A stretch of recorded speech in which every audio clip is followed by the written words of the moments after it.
The Wand of Void, also known as the Dharma Piercing Stick, has the attribute of dark descent, twisted flesh and blood material, and the core of the Wand of Void power.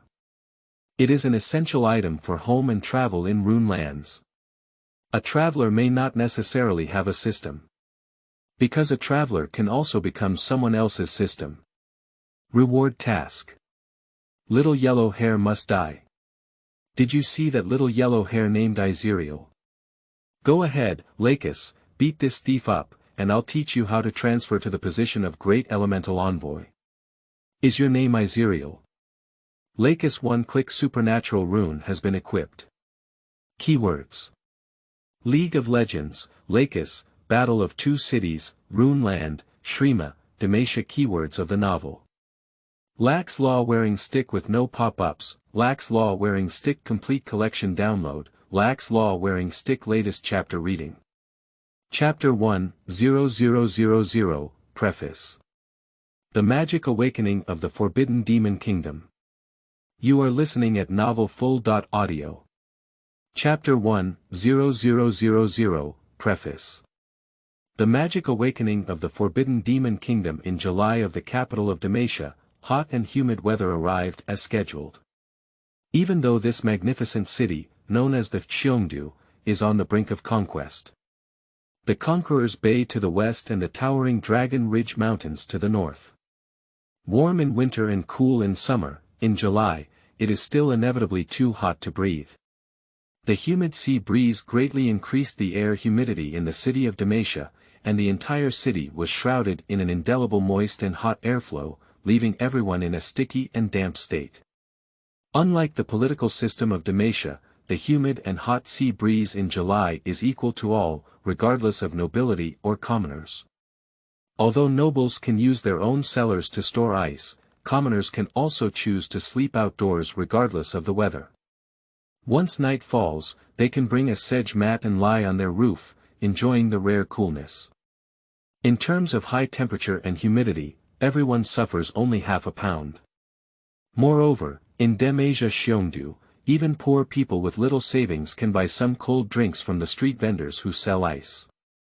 Although most of the ice cubes in these affordable cold drinks come from naturally frozen ponds or rivers in winter, eating them is likely to cause diarrhea, but who cares about them?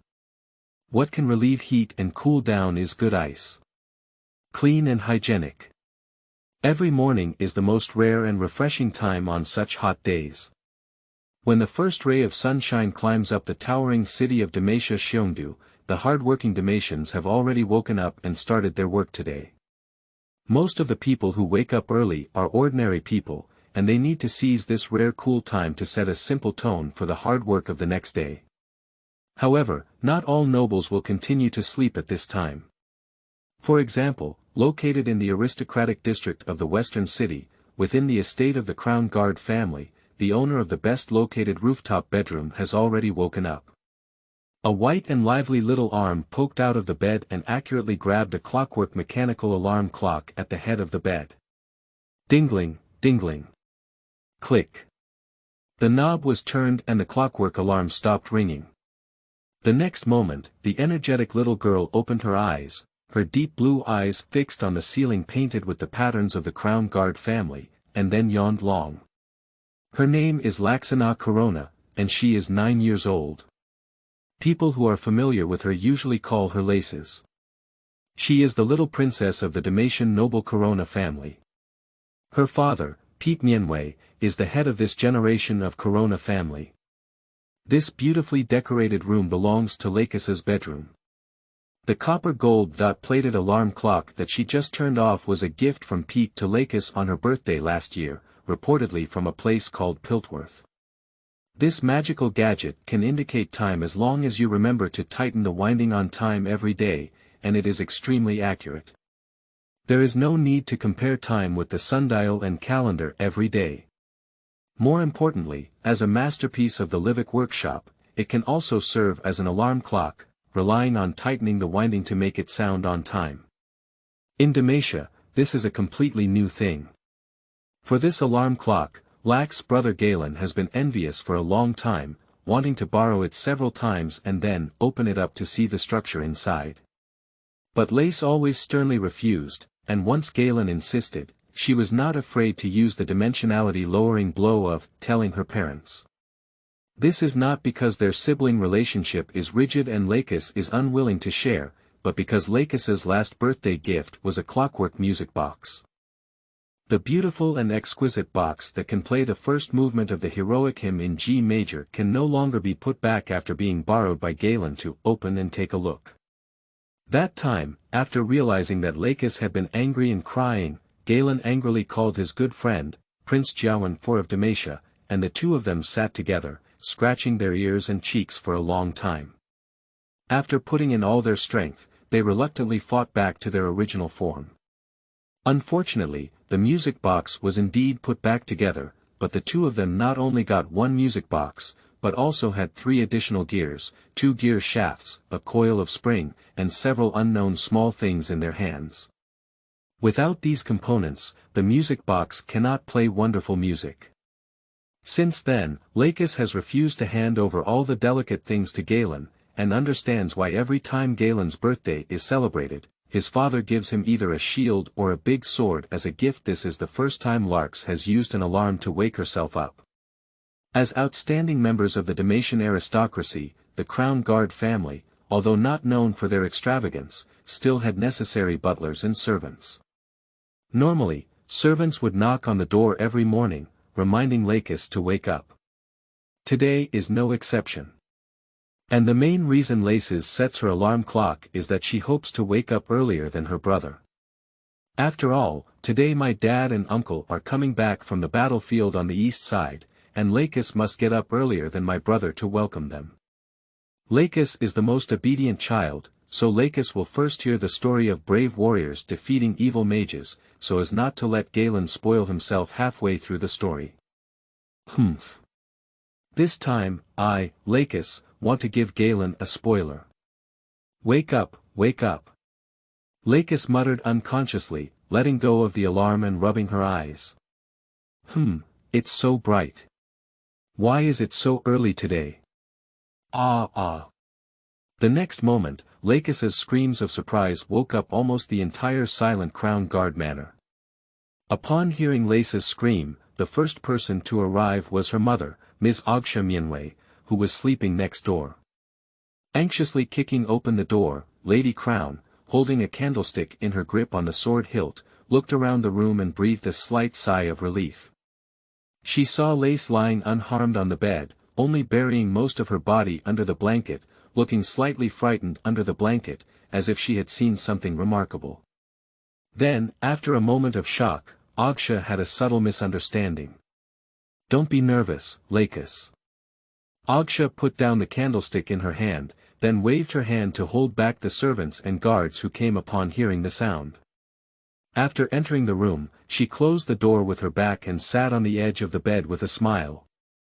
In a gentle tone, as if seeing through everything, she said, "Baby, you're already 9 years old, and it's normal for this to happen." Is it really normal? Lacus blinked in fear, her slightly enlarged blue pupils indicating the little girl's unease. Do you mean that this happened when you were 9 years old? I have had it before, but it's not 9 years old. It should be a little over 10 years old. Ogsha thought for a moment, then smiled and gave an answer. However, missing a year or two doesn't really matter. This is a sign of maturity, representing that Our Lady Lakshina is already a big girl.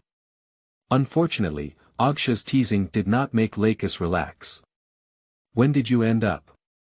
Lacus still looked very nervous. It's not like this all the time, is it? Of course it won't always be like this. Ogsha began to talk to Lacus about physiological hygiene knowledge. This kind of thing usually happens once a month, but at the beginning it may not be very regular, so we need to be careful. How long was that once? I heard that once a month. Lacus nervously wrapped herself in a blanket, trembling. I can't see anyone like this. And today? Dad and Uncle are coming back. Just a little bit of processing is enough. Ogsha leaned closer to Lacus and brushed her golden and shiny long hair. Don't worry, silly child, as I said, this is a very normal physiological phenomenon. But that's not what the story says. Lacus' voice had already become tearful. The story says this is evil, and I'm not going to end it, am I?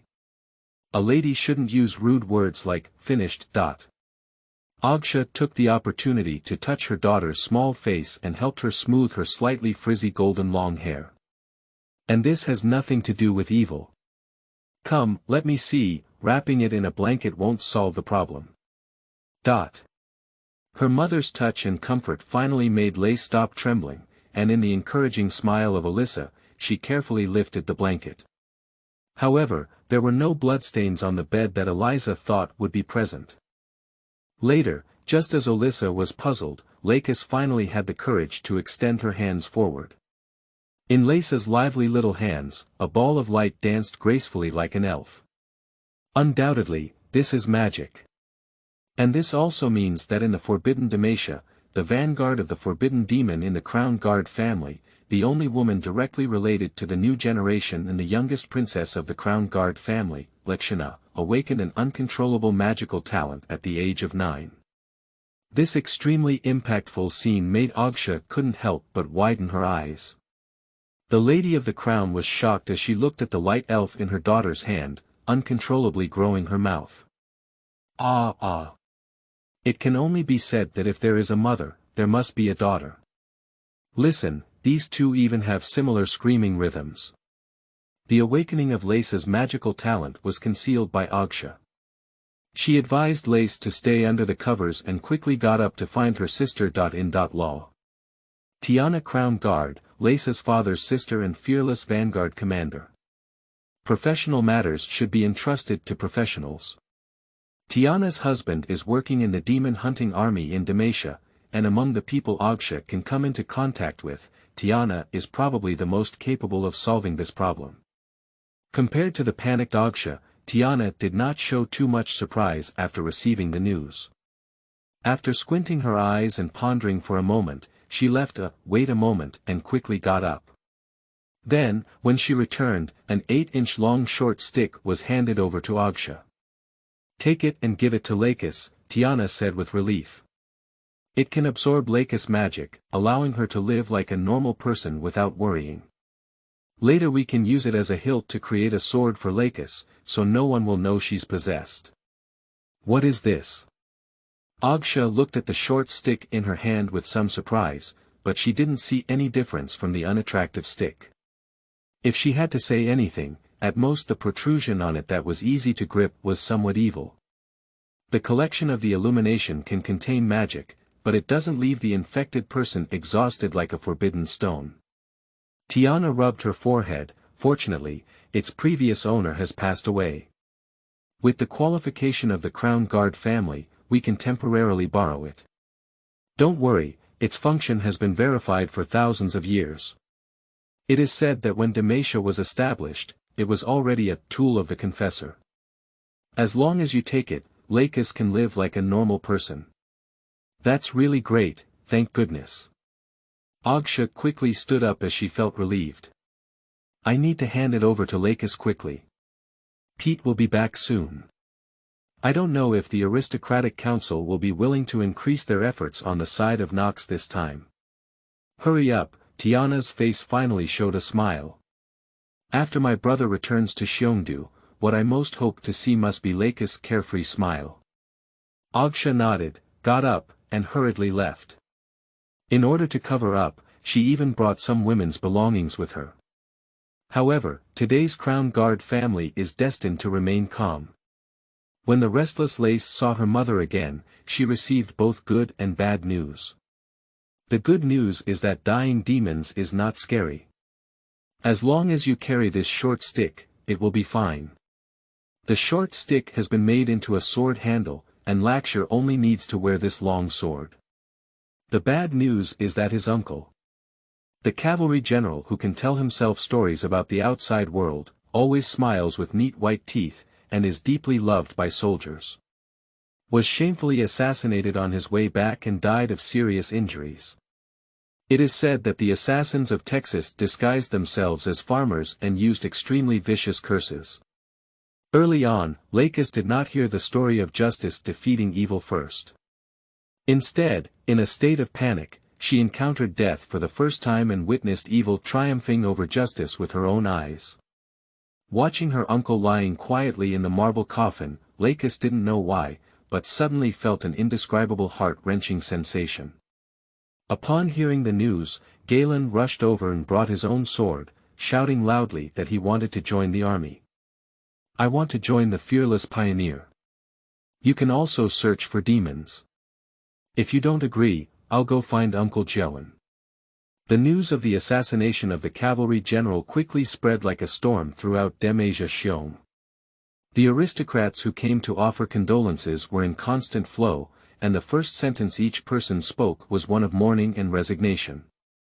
Lace blinked her eyes, pouted her mouth, trying to avoid losing the face of the Crown Guard family. But no matter how hard she tried, crystal-clear tears still slid down her small face, silently forming lines. Then, just as she was crying uncontrollably, a deep and magnetic voice appeared in her ear. "The Fey cultivation system is ready, and under my guidance, you will become the strongest caster in the Rune land. Hey, am I not here at the right time?" End of this chapter. Chapter 2. 0001, I am the system. You are listening at novelfull.audio. Chapter 2, 0001, I am the system. Someone dared to talk about evil magic at the farewell ceremony of their uncle's body, which made Durax frown in grief. The usually gentle and kind crown princess wiped away a tear and then raised her head, saying, "Who's there?" All those who participated in the farewell ceremony were startled by Lace's sudden voice, and they all turned their gaze to the little girl with tears still hanging on her face. Undoubtedly, Lace's reckless behavior can be considered impolite. Loud noise at her uncle's funeral is not something that a noble lady should do. However, no one would blame this little girl for it.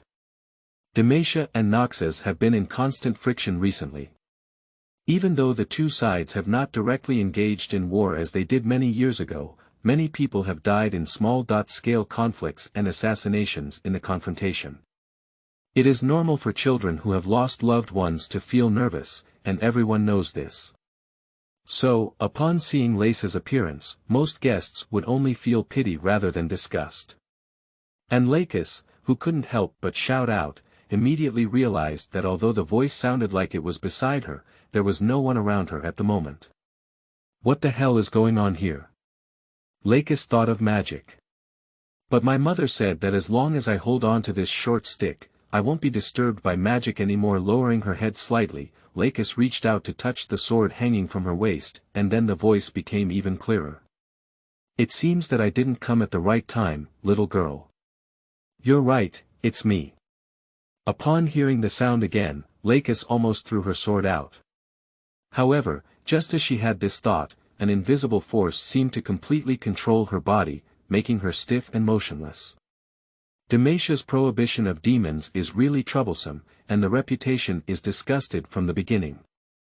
"I'm sorry, little girl, I need to temporarily control you from moving, so that we can talk smoothly. First introduce myself, my name is Caria, and you?" Lacus did not respond because she was unable to make any sound at the moment. "Oh, your name is Laces, Laces from the Crown Guard family. You're really a little girl from the Crown Guard family. Ah. How do you know what you're thinking when you ask me? It's simple, your weak mind has almost no defense. Since you're willing to contact me, I can naturally read your thoughts. I know it's a bit impolite, but unfortunately, this is a necessary communication link. How to avoid this situation? As long as you are willing to actively communicate with me, I am willing to stop this kind of mind reading. After all, I am not good at thinking stealing, and you are also uncomfortable. The way to actively communicate with me is very simple. As long as you attach a small amount of magic to me, we can have a conversation. You still don't know how to use magic. It seems that you have just awakened your casting talent. This is also very simple. I control you to do it once, remember this feeling, and you will soon learn it. Magic should be rooted in instinct, just like eating and drinking water. Come, follow my control, feel the magic flow in your body. That's right, that's it. Did you feel it? Feeling. Here it is. Lacus felt this subtle feeling, is that so? Very good, that's right. It seems that our Miss Lacus is a true genius. I don't want to be the genius in your mouth. Now, let go of me, you evil stick. Once again, I am not an evil stick. I am Caria, and if you insist, it should be the wand of void, 8 inches long, twisted flesh and blood material, and the core of the wand of void power. Without hesitation, if I were to appear in Texas now, countless warlords and nobles would spend a lot of money to win my favor. Little girl, it is your luck to hold me in your hand. This is not luck. You wicked stick. Only equally wicked Noxus would like you, a true villain.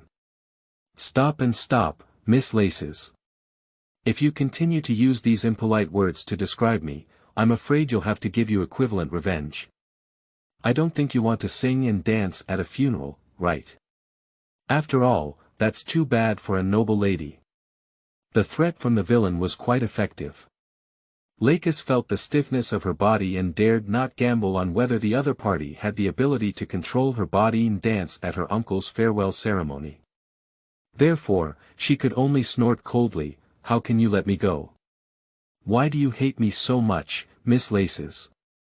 Carla asked in an innocent tone, I didn't do anything wrong, and even let you cover up your becoming a demon-stained person while losing control of your magic. But you spoke ill of me. I think this kind of revenge should not be in line with Demacia's noble virtue. It's different. Caria subtly shifted the key point of the conflict, and it was obvious that a 9-year-old girl like Lacus couldn't easily distinguish the key. Lacus even felt a subtle sense of shame in an instant. After all, it was indeed a mistake to seek revenge. Soon, she realized that the other party was confusing right and wrong. For a Demacian nobleman, when faced with evil magical tools, it is natural to draw a clear line. It seems that you are convinced that I am evil. You don't even understand magic, why do you put on such a resolute appearance? Caria seemed to be asking in reverse, but in reality, he had a clear intention to use cliché why, has magic brought you any painful misfortune? My uncle died from you despicable wizards. Speaking of this question, Lacus finally couldn't control her emotions. The vicious curse. Woo woo woo. Although her body was stiff and motionless, Lacus' tears still wet her golden eyelashes again, slowly flowing down her face. In the eyes of other guests, this scene was seen as Miss Laxana crying like a walking corpse. They all instinctively left Lacus for a distance, silently giving the little girl who had lost her loved one some space of her own. Are you referring to the uncle lying in the coffin in front of you? Caria's tone was somewhat puzzled. To be precise, he hasn't died yet. Not dead yet. Lacus was stunned. My uncle isn't dead yet. Indeed, he wasn't dead, Caria confirmed once again. This curse is a bit of a curse. His soul is being devoured by the shadow realm. Although it may seem no different from death, as long as he goes to the shadow realm to retrieve his soul, he may not be able to come back to life. How can we retrieve Uncle's soul? Lacus responded nervously and eagerly, I'm sorry, I've never heard of the shadow realm, Caria. Sir, do you know? No longer a villain, but Mr. Kalia. Sorry. The magnanimous Caria won't mind your small offense, after all, Demacia's customs are like this. But it's not an easy thing to find his soul in the shadow world. Caria's tone finally brightened up, of course, this is not a big problem for the omnipotent Caria. Please make sure Mr. Kalia helps me. What's the reason? Carla asked in a slightly puzzled tone, tell me, Ms. Lacus from the Crown Guard family. What reason do I have to help you? At this moment, Lacus was stuttering.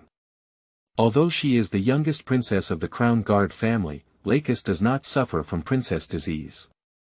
So, even though she is facing an evil tool, she still cannot articulate the phrase, "You should help me." Caria clearly felt this. It seems that you have also realized the problem.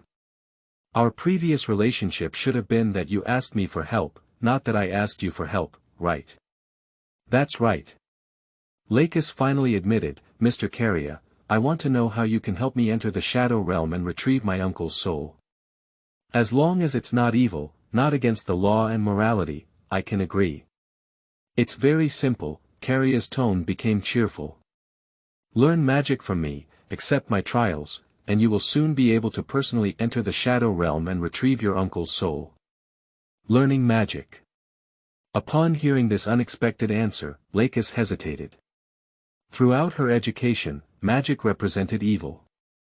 In the forbidden Demacia, awakening her magical talent was known as demonic, and those who were demonized were legally exiled outside of Demacia.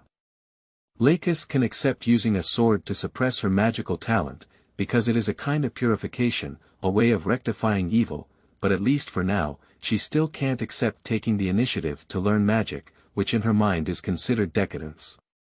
It seems that Miss Laces is very hesitant and believes that I have hidden trouble. As Laces pondered, Caria's voice rang in her ear again. But it's okay, as a kind and amiable mentor, I have always respected the opinions of my students, and you can definitely take your time to think. However, contrary to Caria's expectations, before he could say the next half of the sentence, unfortunately, your uncle can't hold on for too long, Lacus already had the answer. I agree.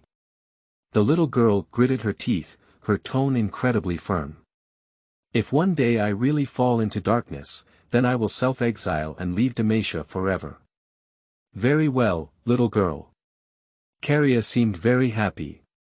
You see, I have full trust in you. Even if you simply agree with my opinion, I am willing to help. Now, continue to attend the funeral of this undead person, and we will have a good talk tonight. Caria, who had received the promise, did not continue to entangle, but instead released Lace and allowed her to continue attending the entire funeral. And Lacus did not choose to shout or simply throw away her sword. After regaining control of her body, the little princess of the Crown Guard family let out a long breath. The feeling of her body not being under her control just now was too uncomfortable, and she didn't want to do it again. At this moment, she could only hope that Caria would keep her word and not lie to herself. If the other party were to deceive, Nalax would rather expose the identity of the demon-dyed person and be exiled outside Demacia than destroy this void staff. However, on the other hand, Caria also breathed a sigh of relief. Although he seemed very domineering and seemed to be in control of everything, taking over control of Lacus's body with just a word of disagreement, in reality, his toughness was also forced to show. As a dark descendant who has been sleeping for a long time, Caria's current state is also very bad.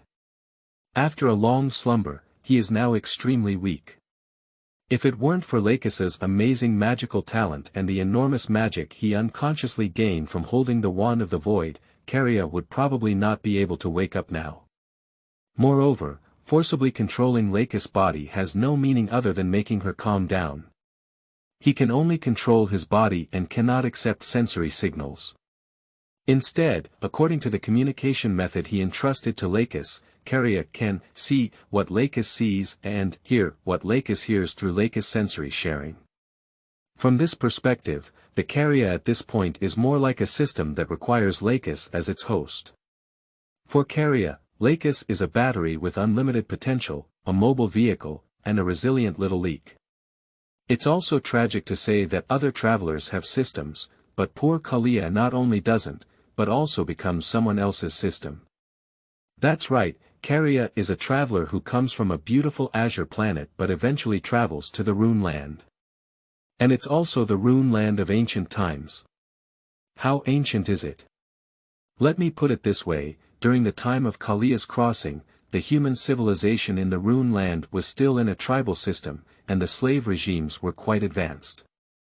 The vast majority of people could only hunt and gather during the day, and at night they would gather around the fire to watch the beasts bared their teeth in the darkness. Caria, whose eyes were smeared with darkness, suddenly arrived in this world with extraordinary power and the existence of true gods. At first, his life could be said to be quite miserable. The only thing that can be considered lucky is that he knows a big sister named Sataka, and this Sataka lady will establish a great empire in the future. Shrema. Although Kalia was not very skilled in combat, he still relied on the hard work of Shrema in establishing a neutral process and became a glorious ascender. Second only to the qualifications of Empress Facian. Well, a true relative, a civil servant who has risen to prominence. Unfortunately, with the outbreak of the Battle of Acacia, the void descended upon the Rune land, and after ascending to the rank of Martial Empress, she died on the battlefield. In the Battle of One Stone, Caria, who was originally just a logistics personnel, also rode the fortress of One Stone and participated in the battle. Although he eventually bridged the void gap, he was also infected by the power of the void and became a dark descendant. At the beginning, Caria was able to use his qualifications to suppress other dark races and barely maintain the situation of Shrema. But as the infection of the void intensified and rationality gradually dissipated, Caria ultimately chose to self-seal and become a wand. This seal will last for thousands of years. During this period, Caria had intermittent awakenings several times, but unfortunately, several people holding the wand of the void were too weak to support the consumption of a dark race, and once Caria chooses to seize the body of the staff holder, this body will soon become the body of the dark race, and then Caria's will be eroded by the void, causing him to lose consciousness at the speed of light. In order to avoid becoming a paranoid lunatic like Aderx, Caria, trapped in a dead cycle, could only be forced to hibernate and wait for a host that could provide him with magic. Now, Caria has met Lacus. Although the little girl is only 9 years old, her magic is enough to support Caria's basic sobriety. As long as Caria doesn't make any big moves, there is not much pressure to maintain her daily consciousness. And if the butterfly effect is not too outrageous, Demacia should be covered with forbidden stones. As long as Lacus learns to use the magic within the forbidden stones, Caria can restart. Now, it's finally clear that in a relatively familiar era, Caria needs to tightly bind the Lacus, a large-capacity rechargeable battery, an all-terrain adaptive vehicle, and a super-strong vitality leak. Be sure to train her well.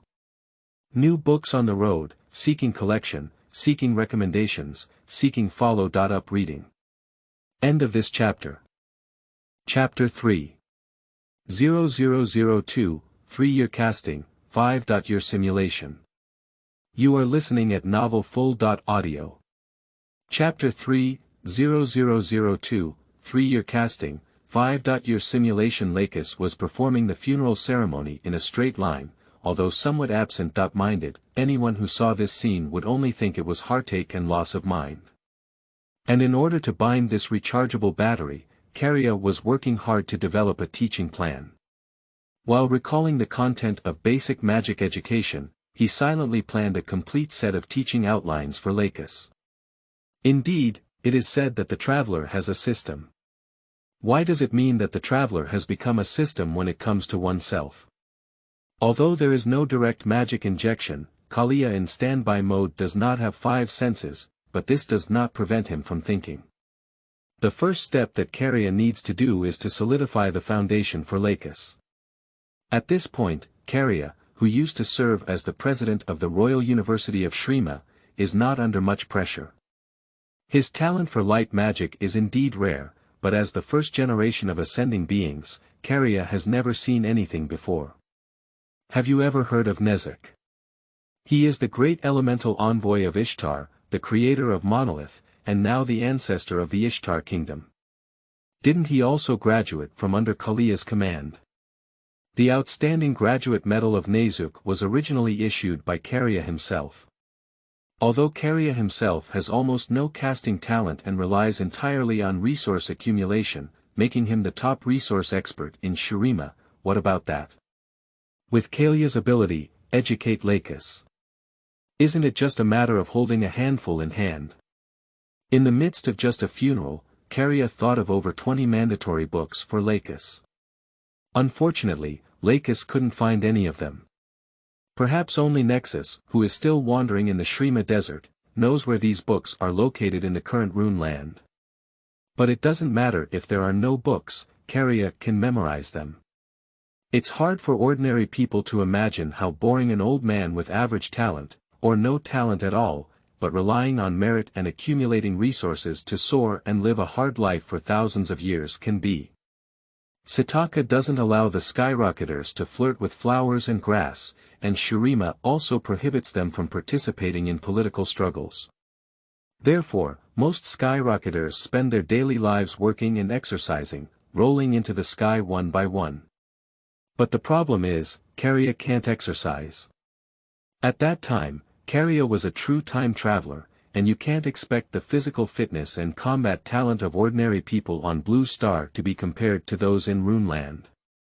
Can you imagine that after Aderx became an Ascender, he was on the spot much stronger than Caria, who had flown for over 500 years? In this situation, in order to maintain the dignity of his predecessors and also to enhance Shrema's national strength, Caria chose to develop in a profound direction. In layman's terms, to become a mouth-strong king with rich theoretical postures.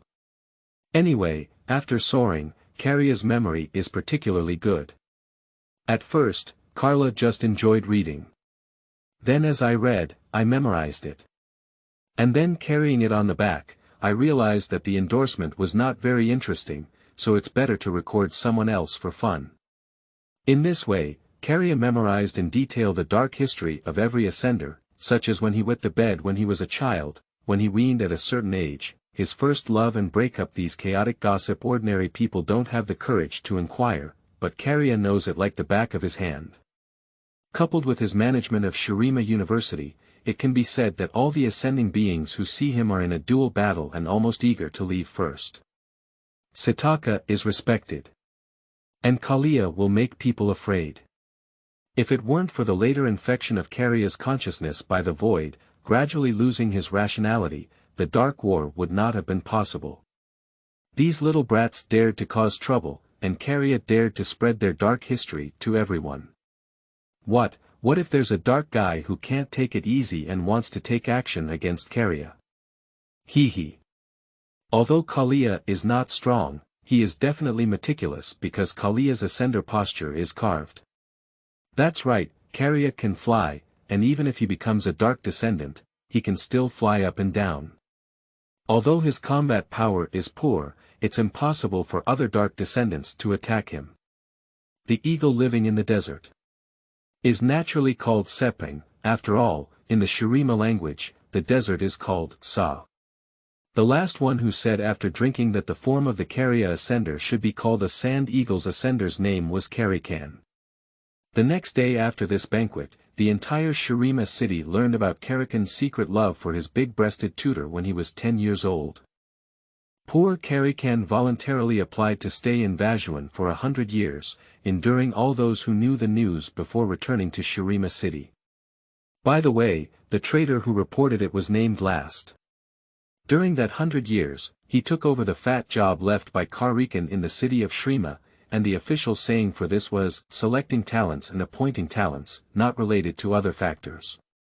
Anyway, after that, sand sculpture became a forbidden word within the flying ascenders. Even the most foul-mouthed and irritable Atoks dared not say this word. In summary, Caria is not a talented player, but he has taught many talented players, and he is full of confidence in teaching Lacus. The materials that solidify the foundation can be taught hard. While speaking, Lacus takes notes. After class, we have also taken notes. In no time, Lacus will have an incredibly solid theoretical foundation. After laying a solid foundation, the second step should be to exercise. That's right, it's not about starting casting spells, it's about exercising the body. Caria is well aware that, at least before being extraordinary, the magic of a spellcaster is almost entirely proportional to their physical fitness. Strong physical fitness can increase the upper limit of magic and also allow the spellcaster to let go of their hands and feet while practicing, so as not to casually harm themselves. Moreover, spells can be considered as a part of the body for spellcasters, and those who can control their own bodies have a unique advantage when casting spells, which is particularly prominent in adolescence. So, until Lace reaches adulthood, she must maintain exercise, not be asked to become a master of swordsmanship, but at least have a healthy body. Although Kalia's martial arts skills may not be comparable to those of a weapon master, he is a king with a strong mouth. Karia is well versed in the swordsmanship of various schools of Shrema. Teaching Lacus swordsmanship not only reduces her rejection of herself, but also allows her to gain higher status and more freedom of movement in Demacia, which can be said to be a win-win situation. At the third step, Lacus can start using spells.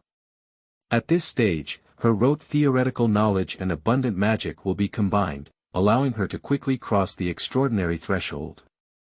At this stage, she already has the qualification to become an ascender in Gashuma. Since ancient times, Rune Land has not had a clear level division. Summoner Canyon can be upgraded, but Rune Land cannot. However, roughly all vague levels of mortals, heroes, transcendents, demigods, and gods can still be distinguished. Ordinary people are ordinary people without special training and with average talent, and those with average talent and normal training often cannot exceed this range. Heroes, on the other hand, are exceptionally talented individuals who surpass the average person. They are either naturally gifted or practice makes perfect, but they are still in the stage of understanding and applying skills. Extraordinary means breaking free from the shackles of vulgarity and gaining a glimpse of the laws and truths of the Rune Land, but it is only a glimpse. As for demigods and deities, they are mixed with factors of faith, so it's not easy to discuss them here. And Lacus's talent and Karia's teachings allowed her to cross the extraordinary threshold within 10 years, which is undoubtedly astonishing speed. As for the fourth step, Karia plans to start with Lacus and lay out in this era. He will also pass on his thoughts to Lacus, so that she can become his successor. Whether it is to clean up those annoying star spirits or fight against the restless void in the future, more and more united forces are needed. Of course, that will be a long time from now. At present, what Karia needs to do is just lay the foundation for Lacus. And for a child, the best way to lay the foundation is through rote education. Knowing its nature and its reasons is certainly good, but unfortunately there are many reasons that children cannot understand. In order to give Lace a solid and unparalleled foundation in casting, Karia decided to give her a special training called 3-year casting, 5-year simulation. I hope Miss Laces can achieve success in her studies. Just as Karia had initially completed the planning of his teaching syllabus, Uncle Lacus's funeral on the other side finally came to an end. As the guests left, Lace finally grasped her sword handle again. Mr. Kalia, Lacrosse suddenly realized a serious problem as she watched the coffin be covered. She spoke urgently. You said Uncle's soul was dragged into the shadow world, but what should his body do? I found his soul, but if his body decays, wouldn't it be hopeless? Very well, little girl, you haven't been completely overwhelmed by sadness, Karia replied with relief. His body wasn't injured, but it does decay quickly after losing its soul. To avoid this, you need to prepare a preservative array for him. I don't know how to do it. Lacus was a bit confused. She could barely understand what anti-corrosion is, but didn't understand what magic formation is. How should we do it? Do you have the custom of your family giving something precious to their master for burial together? Karia had already prepared a plan. We can prepare a doll or something. As long as it is placed in his arms, his body will definitely not decay for at least 10 years. It should be possible. Lacus thought for a moment and gave a positive answer. Uncle is not married yet, and I don't have an aunt, so my brother and I should be able to leave the commemorative items in his coffin. That's it. Kalia spoke confidently. Prepare overnight tonight. Just prepare a doll according to my method. Is it a doll? Lacus blinked. There's one in my bedroom that my uncle once gave me. Just a little renovation is enough. The next day is the burial ceremony, and Lacus needs to work harder tonight. For ordinary people, maintaining the immortality of a corpse is not an easy task, but for Caria, it can be said that it is easy to achieve. Just a little bit of flesh and blood from the dark race is enough to keep Lacus's uncle from rotting for 10 years. As for 10 years from now, if Lacus's talent is not enough to grow to the level of freely entering and exiting the Shadow Realm in 10 years, then as a mentor and system, Kalia would be better off self-destructing. Returning to the bedroom, Lace immediately found her own doll. A lifelike polo with a pink and tender heart on her belly. The doll was sewn with soft velvet fabric and filled with dragon and bird feathers, making it soft and warm to the touch, and full of elasticity when held in her arms. It was a gift given to Lacus by her uncle on her 5th birthday. At that time, he promised Lacus that when she turned 15, he would take her to hug a real dragon bird. If you can master the swordsmanship of Crown Guard by then, I will give you a dragon bird egg. Looking at the polo doll sticking out its tongue on the bedside, Lacus's eyes turned red once again. Although Carla said that her uncle was not dead, Lace was still extremely sad. For a 9-year-old girl, 10 years is really too long. After pursing her lips, the little girl picked up the doll and then grabbed her sword handle again. Is this the doll? It's great, it's the right size.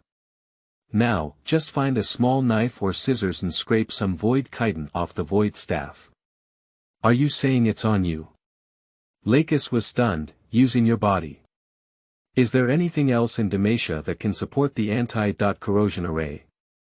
Kalia calmly asked, hurry up, it's best for you to finish all this before someone urges you to go to bed. But, Mr. Kalia, don't you feel any pain? Lacus asked timidly, your body must have been scratched, it must be very painful, right? Your focus is a bit strange, little girl. Carla seemed to be blaming, but her tone was a bit cheerful. But rest assured, I won't hurt. Metaphorically speaking, the chitin in the void is similar to your hair to me, and if you shave a little, it won't hurt. Oh. Since Caria seemed unwilling to speak, Lacus politely did not continue to entangle. She quickly jumped out of bed, put on her small slippers, ran away clattering, and soon found a pair of scissors. Then, following Caria's guidance, she easily cut off a bit of void chitin. Mr. Kalia, are you so soft? Lacus looked at the empty chitin in her palm and was very puzzled. But I don't feel like that. I can control myself. Caria didn't get impatient with Lacus' question, but quickly gave an answer. Alright, now follow my guidance and sew the void chitin into the doll. The craftsmanship of a 9-year-old girl naturally cannot be overly demanding, but fortunately, the anti-corrosion array created in this way only needs to play the role of void chitin itself. Before it was time to go to bed, Lacus successfully completed this task. Then, just as she was about to turn off the lights, her mother Agsha knocked on the door. Lacus, have you slept yet? Not yet. Lacus instinctively grabbed the doll she had just sewn up and suddenly felt a little nervous. Is there anything else? Of course you're here to see my little princess, Agsha responded in a tired yet still gentle voice. Today. My baby has worked hard. With Kalia's comfort, Lacus relaxed a bit, released the polo doll, and then put on her little slippers again, opening her door. Mom. Lacus threw herself into her mother's arms, Mom has worked hard too. Feeling the concern of her little cotton jacket, Agsha's fatigue seemed to have eased a lot. Even the Crown Guard mother, who was used to seeing storms, had experienced too many ups and downs today. First, my little daughter got up in the morning to be demonized, and then the bad news came that an important pillar of the family had been lost. After hearing the news, that little rascal Galen was clamoring to join the army and even trying to run away from home. The series of troubles exhausted Agsha both physically and mentally, but even so, she still took the time to pay attention to her little daughter and see how she was doing. I thought I needed to put in some effort to soothe myself, but instead, I was cured by Lacus. It seems that Tiana's way is really effective. After confirming that Lacus' hand no longer shone and caressing the soft golden long hair in her intimate cotton jacket, exhausted Agsha finally felt some comfort. It's better for her daughter, not like that little rascal Galen who wants to leave without hesitation. It's tonight, he still insists on joining the army tomorrow, so we must beat him up. Is it time to join the army now? Lacus obviously didn't know, and at this moment, her mother with a smile was already thinking about what kind of convenient thing to use to beat up her brother tomorrow. The little girl also experienced a series of ups and downs today, as well as her own little secret, so she felt a little uneasy in her heart. The mother and daughter embraced each other in silence, enjoying this rare calmness. After a moment, Lacus pulled her little head out of her mother's arms and pointed to the top of the bed as a polo doll. Mom, can I send it to accompany Uncle tomorrow? Agsha glanced at the doll and then nodded, Collect, recommend, and follow up. Because Caria traveled too early, his Rune land can be regarded as a parallel world. If there is anything different, it is because of the butterfly effect he brings, and even if the designer tries to manipulate it, I am not afraid. End of this chapter. Chapter 4. 0003, Duck Filling Girl Lace. You are listening at novelfull.audio. Chapter 4, 0003, Duck Filling Girl Lace. The next day, Lacus, who woke up early, wore a black and white dress to attend her uncle's burial ceremony in the heroic hall. She watched with countless nobles as her uncle's body was sealed in a coffin and buried in the noble cemetery. According to my mother, the family has sent envoys to Baya city as soon as possible to invite the carving masters of the Du Lang family to carve a tombstone for my uncle. On the tombstone, the masters of the Durant family will record in relief the outstanding contributions made by their uncle to Demacia during his service in the cavalry. It is obvious that Lacus now cannot understand the meaning behind this merit and contribution, but she can at least clearly feel that her uncle has indeed been respected by the Demacians. Because besides the nobility, there are also many soldiers, citizens, and farmers who came to pay their respects. In the past, Lacus had heard many stories about them from her uncle. And here, she also listened to them tell many stories about her uncle. Originally, Uncle was not only good at telling stories, but also at many things. He is a hero of Demacia, Caria said in a calm tone after the ceremony, so don't let him rest for too long, little girl, work hard. No problem, Lacus held the hilt. Now tell me, what should I do? Listen to my lecture. Caria paused and continued, I'll talk, listen, remember to constantly control the flow of magic, don't try to slip away, once your attention is not focused, I will notice it the first time. Listening to the class. Although determined to study magic well, Lacus couldn't help but frown when she learned that she was going to listen. It's like teaching a nanny noble etiquette. The form is somewhat similar, but the content is completely different. Caria seems to disdain the noble etiquette mentioned by Lacus just now. What I teach you is arcane truth and elemental rules, which cannot be compared to red tape. Now, find a place where you can read, and then quickly browse through basic books on etiquette. Wait, why are you looking for books on etiquette? Lacus was a bit confused.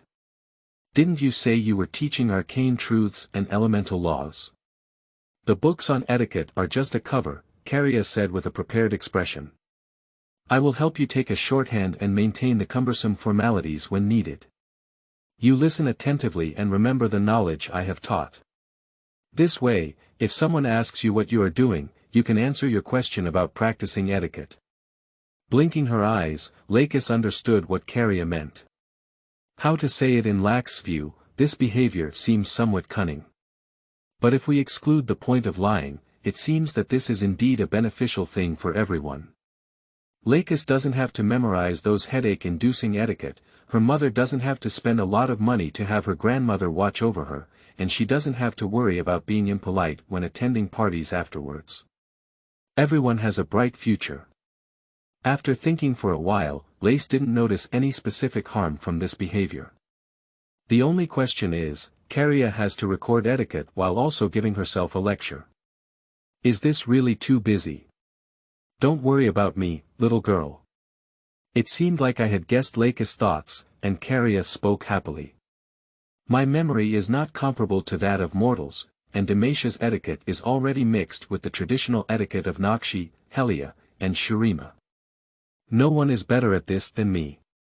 When it came to this topic, Caria seemed to be in a good mood, and Lacus even felt an instinctive reaction of wanting to control his hands, spreading them out like playing an accordion. Is Mr. Caria very proficient in memory and etiquette? This talent is really enviable. And, what does this gesture mean, indicating that he understands very well? He knows a lot. So, that's settled. The sun is setting in the west, and the sun is approaching dusk. After Agsha personally saw off the last visitor and then gave Galen a fierce beating with her belt when he suggested joining the army again, the exhausted head of the Crown Guard family finally found a moment of silence. Different people always have different perspectives on problems. During these 2 days of funerals, apart from the soldiers, citizens, and farmers who spontaneously arrived with reverence, in Agsha's eyes, most of the visiting nobles had clear goals. They will treat little girls like Lacus with tolerance, but when facing Agsha, they will show their aristocratic side. After all, the one lying in the coffin, but the cavalry general of Demacia, his departure represents a partial vacancy in military power.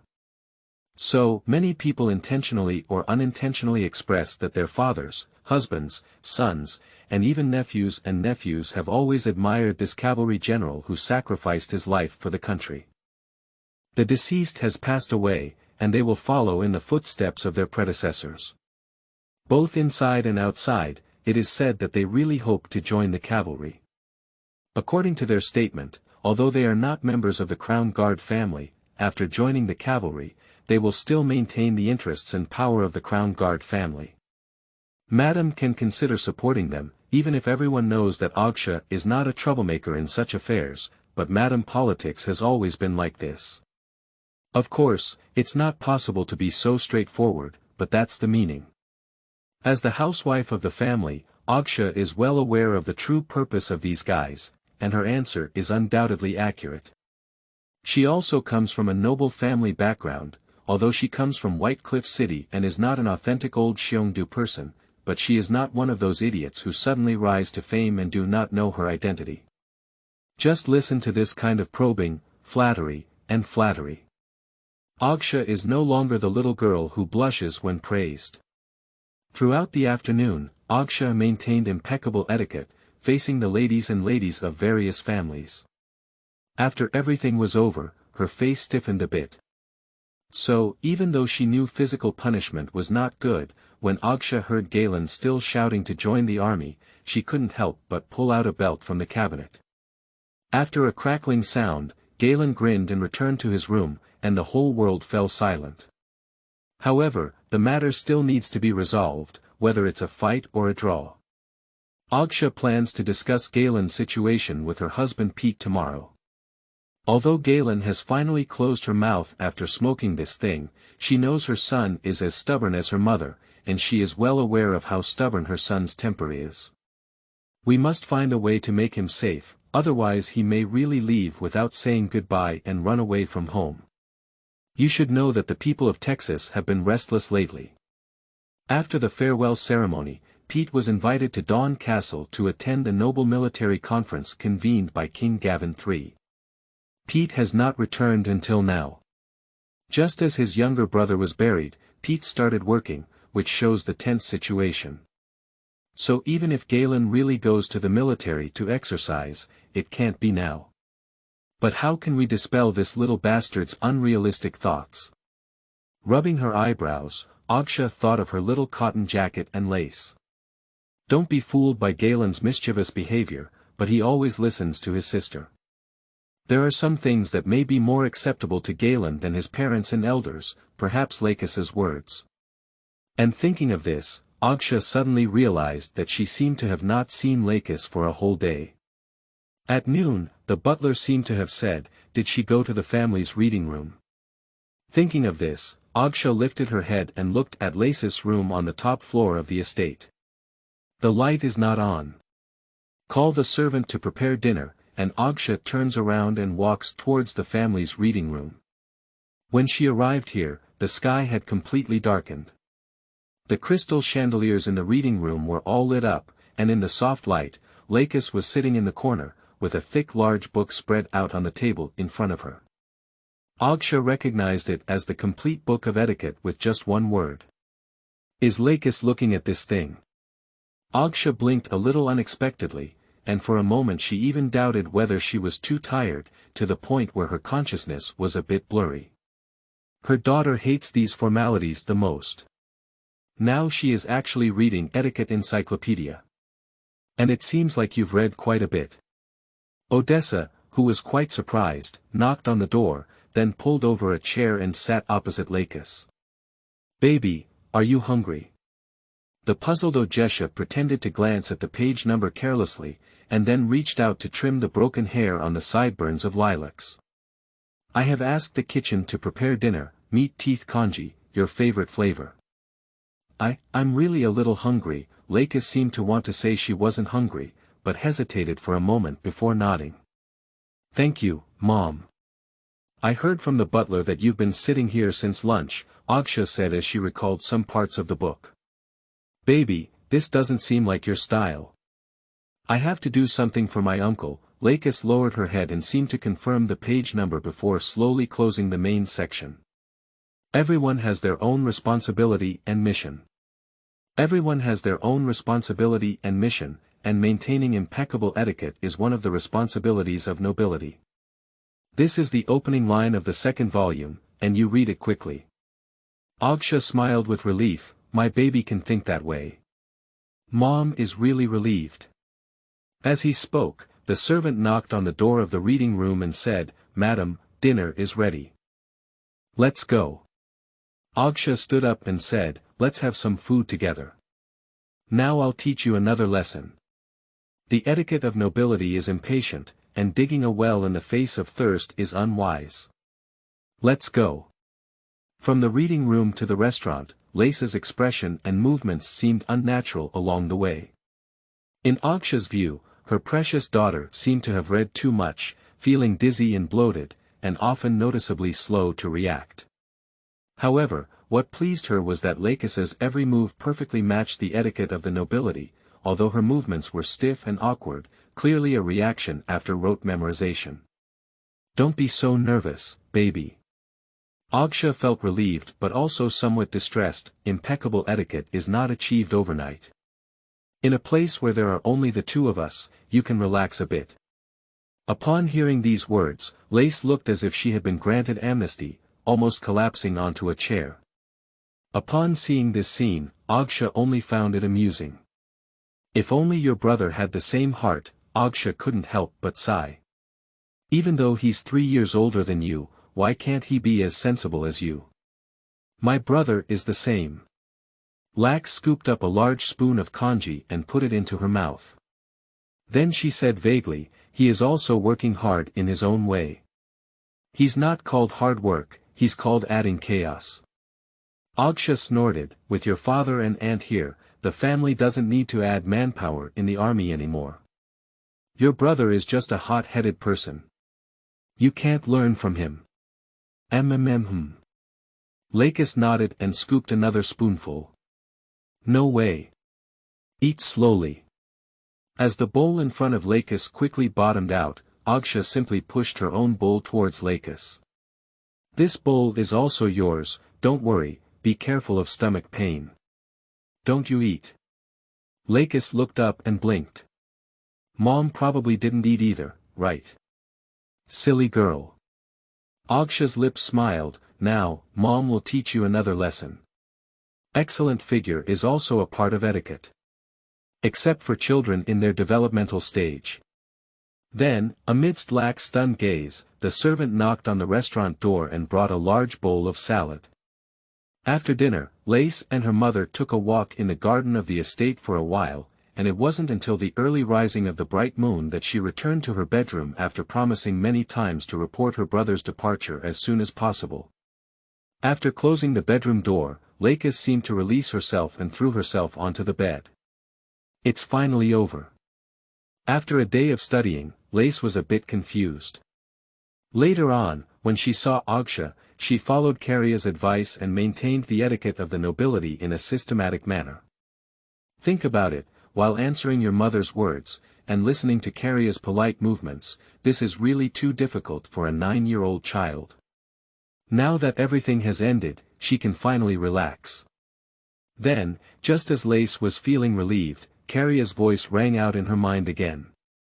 Now you can choose a comfortable position to lie down. Caria's tone didn't fluctuate too much, but there was an undeniable momentum.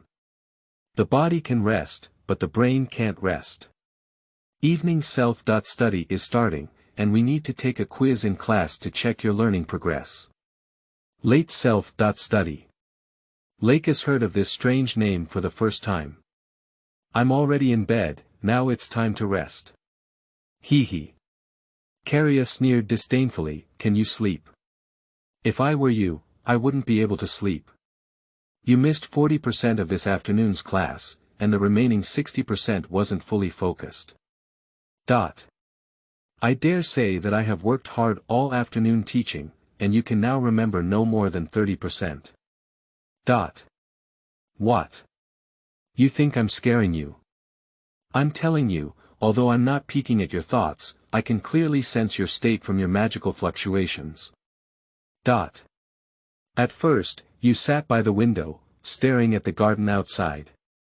Later, in the corner, you looked at the decorative patterns on the baseboard, and even a few times you actually started reading the book Etiquette Encyclopedia that should have looked like it. Is my course even more boring than that boring and cumbersome formalities, to the point where it can't attract your attention at all? So we must conduct an in-class test, and you need to have a clear understanding of your learning ability. Now, tell me, what are the 7 common resonance forms of elemental magic? Resonance, harmony, fullness, harmony. And crystallization, concreteness. What about the 7th one? I don't remember. And diffusion.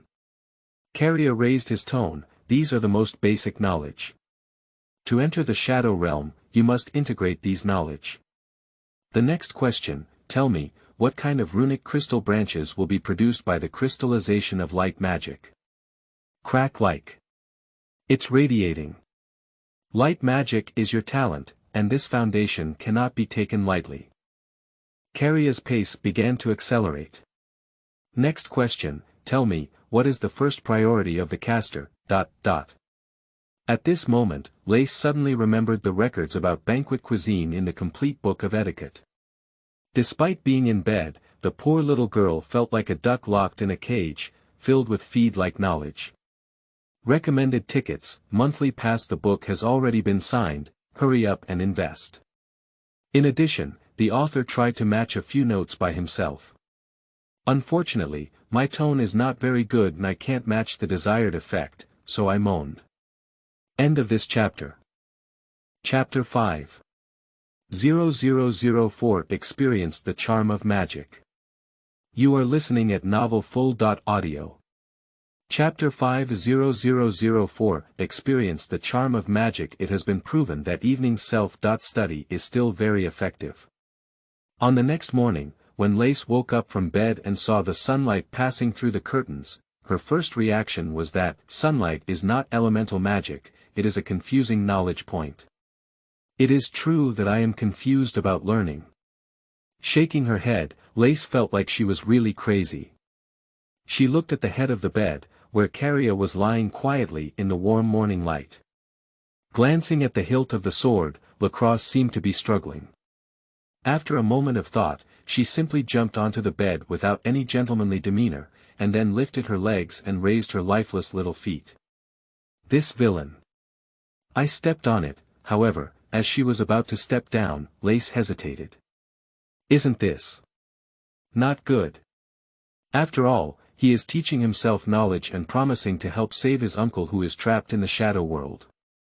Although Lace didn't know what the knowledge was for and didn't know if he could ultimately save his uncle, Caria was still his mentor. Feeling a bit resentful, Lacus put down her legs, changed into a long dress, put on a headband, washed her face in the bathroom next to the bedroom, and finally picked up her sword and wore it on her belt. Yo, wake up. As Lacus magic began to circulate again, Caria's greeting arrived as scheduled. Your magic seems to be running unstable, it seems like you were exhausted yesterday. So let's skip today's self-study. Although I was very happy that Caria didn't have to do morning self-study or be aggressive when facing questions, the thought of it being just, don't do it for now, completely extinguished my happiness. I'm going to eat now. With a pout, Lacus put on her little boots. Remember to remind me of etiquette. Mom looked very happy yesterday, and today I want to make Dad happy too. You're really the thoughtful little cotton jacket of the Crown Guard family. Caria was in a good mood, but in my opinion, if you really want to make him happy, the best way is to keep an eye on your immature brother, as you promised your mother yesterday. Brother is not ignorant. Lacus puffed up her face and retorted angrily, he's just a little impulsive. A 12-year-old kid who wants to join the military, or in such a tense atmosphere with the possibility of war, this is not something that can be described by impulse. Caria let out a TSK, there is only a thin line between bravery and recklessness, I really don't know who he is. It's bravery. Even though Galen opened his beloved clockwork music box and couldn't put it back, Lacus was still working hard to protect his brother. He must have known that joining the army at this time was dangerous, but he still wouldn't hesitate because it was in line with noble virtues. Oh. Noble virtues. That's right, virtue. Lacus blinked her eyes, trying to find evidence to support herself. Take responsibility, charge ahead. How did that sentence say? We accept nourishment, we defend our homeland, that's it. So, are you very proud of him? Caria chatted casually, because his choice, although dangerous, conforms to the definition of noble spirit in the first volume of the complete Book of Rites, right? That's right. Lacus proudly raised her chin and a proud smile appeared on her face. That's it. However, she never expected that after presenting her evidence, she would not receive Caria's approval, but a wave of unrelated praise. Our Miss Laces is really amazing.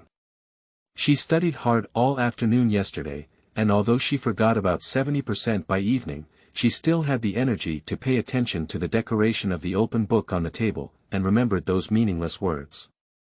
This is really talented. After hearing this undisguised satire, Lace, who was originally full of pride, was completely bewildered.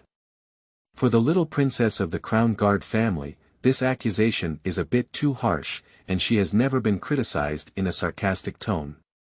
Caria's words got stuck in her chest, making her feel a bit suffocated for a moment. Why would the topic be brought back to me yesterday when I was only defending my brother? Unfortunately, thinking of the test last night, I really couldn't answer it. Although I was very unhappy, I couldn't find a reason to refute it at this moment. Lacus suddenly wanted to throw the sword fiercely. To the corner of the wall, outside the city, into the moat. Then, before she could say anything more, Mrs. Ogsha's figure appeared in front of the corridor. Baby, you're awake. Mrs. Ogsha, dressed in a fitted long dress, quickly stepped forward and touched Lacus' fluffy blonde hair. Hurry up to the restaurant.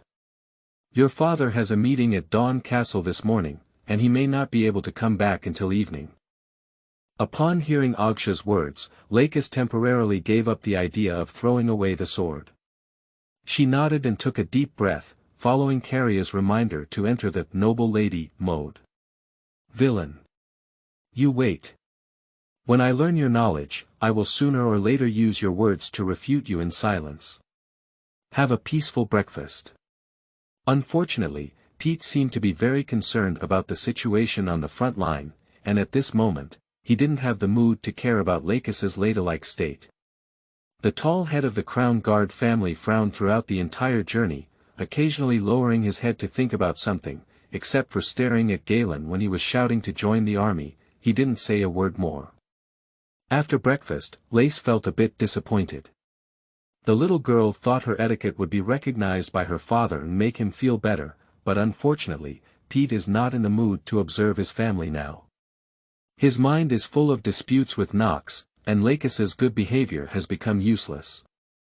Although Ogsha praised Lace again during her walk after dinner, this feeling still made her very uncomfortable.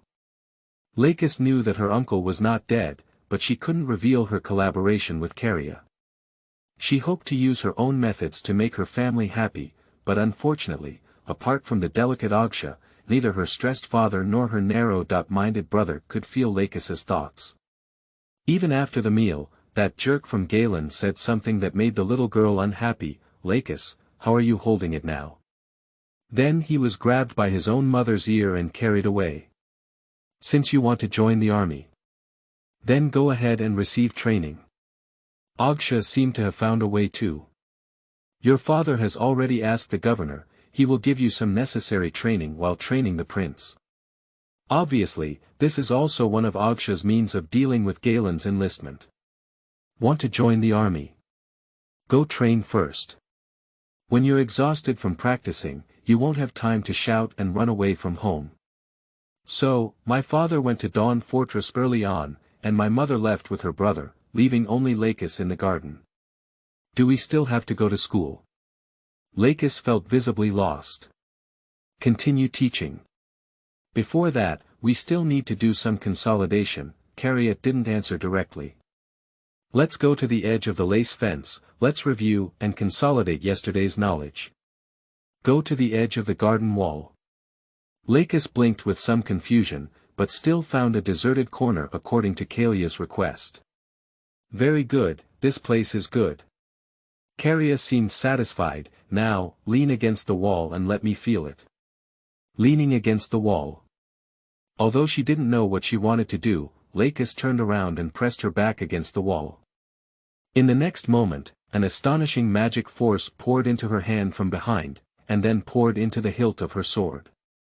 This burning sensation passed in an instant, but after the heat dissipated, she could still feel that her body was filled with a lot of magic compared to yesterday. "I think you must be very strange, even very dissatisfied. Why should I make you memorize that knowledge by rote?" Just as Lacus was shocked, Caria's voice rang out again. "I want to tell you, that's the foundation of magic, the foundation of everything, and the core mystery of this world. Now, look at your own palm." Lacus lowered her head and saw a beam of light jumping irregularly in her palm, like an elf.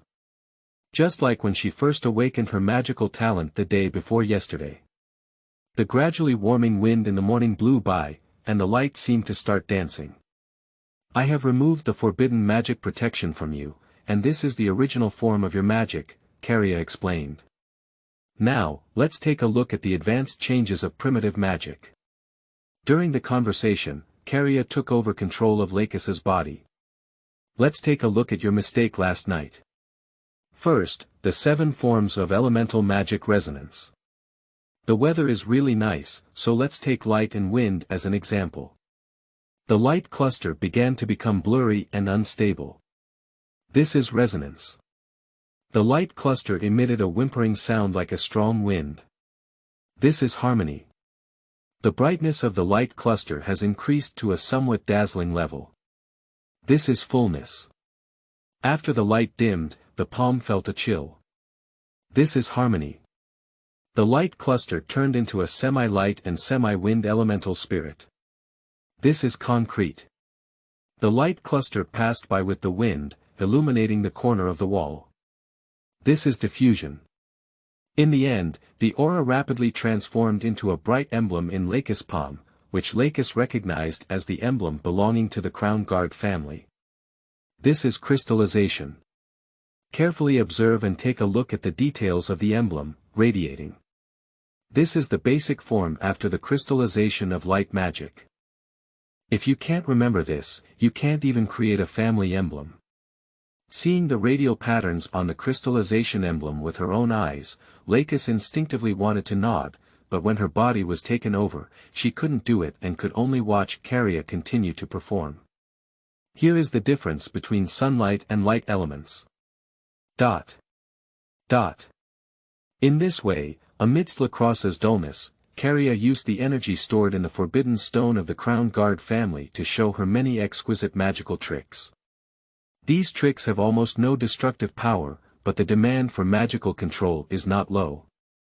Through these tricks, Caria corrected the mistakes made by Lacus in the evening self-study last night and proved the authenticity and correctness of the theories he told with facts. When Lace regained control of her body, even though she still didn't trust magic, she couldn't help but marvel at the subtlety of magic. Although the little girl was a bit tired, her mental state clearly improved a lot, and she looked full of energy again. Carla, who felt all of this, finally took a long breath. It seems that after going through the trilogy of cramming, reviewing, and practicing, Lacus finally has some initiative to learn magic. The chives have finally begun to sprout. Education is not a simple matter. In fact, if Caria had taken control of Lacus from the very beginning and used the forbidden magic stone to extract mana for this kind of magic trick, no matter how exquisite the trick was, it would never have aroused Lacus' interest. Instead, it would have made her feel fearful and even reported Caria. Even a child with a big heart finds it difficult to accept that their body is not under control. On the contrary, this behavior of teaching you some theory, strengthening your memory, and then showing you the facts can make the little girl accept magic as quickly as possible. After all, fear often comes from the unknown. After learning magic theory teaching, even if it was just a rote teaching that only knew it but didn't know the reason, it could still make Lace have the idea that magic is controllable. And once you realize that magic is regular and controllable, fear will be dispelled. At this time, although Lace still did not understand any magic, her enthusiasm for learning magic clearly increased significantly. The combination of elusive theories and visible spells is the true essence of magic, and the unity of knowledge and action was also a theory that Caria persisted in during the era of Shrema. However, although Lacus appears excited, Caria's teaching today must come to a halt. Caria is ultimately a dark descendant. Even if he didn't have the intention of controlling or seizing Lax, and even if he used some of the magic within the forbidden stone wall as the source of magic, he tried to avoid directly controlling Lax's magic as much as possible, but the series of spell techniques just now had already reached the limit of Lax. A 9-year-old girl has little resistance to the erosion of the power of the void. Excitement is only superficial, but in reality, Lace's spirit has reached its limit. In this situation, whether it was exercising spells or telling theories, Lacus couldn't hold on, and the result of his mental exhaustion was that he couldn't listen to anything and his mind was in a mess. Instead, it's time to chat and relax. So, just as Lace returned to the reading room, opened the pretending notebook, and was preparing to start today's study, Caria told her that she wouldn't be attending class today. "I think we need to get to know each other better," Caria said. "At the same time, I also need to learn more about this era and this country, which is very helpful for teaching. So, lovely Miss Laces, would you be willing to chat with my old friend?" Carla's voice softened rare times, just consider it. A balance of work and rest. Recommended tickets, monthly pass. Dear readers, please take action and turn to the last page to complete the follow-up reading. Tracking data is very important. Thank you all. End of this chapter. Chapter 6. 0005, Listening to Caria Talk About the Past. You are listening at novelfull.audio. Chapter 6, 0005, Listening to Caria Talk About the Past. After becoming a dark descendant, Caria has also awakened several times. Unfortunately, the result of awakening is either that the holder is too weak to support his conscious consumption, or that the holder has ulterior motives and wants to take advantage of him, a poor and lonely old man. For the former, Caria simply accumulates energy bit by bit, pretending to be a stick that can suppress magic. For the latter, Caria never hesitated, decisively snatching it up and then taking advantage of his body not yet darkening, wandering around for a while. This intermittent sobriety has made Kalia a ghost wandering outside of history. Even though he tries his best to search for books every time, the erosion of the void is too severe.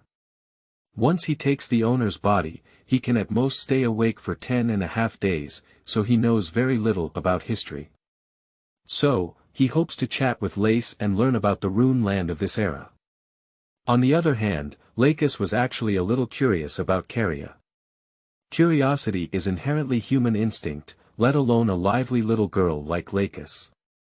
For Lacus, Caria is a complete mystery. She doesn't know about Caria's past, nor does she understand what Caria's self-introduction means. Since Caria is willing to chat with herself, taking the opportunity to listen to Caria's story should be a good choice.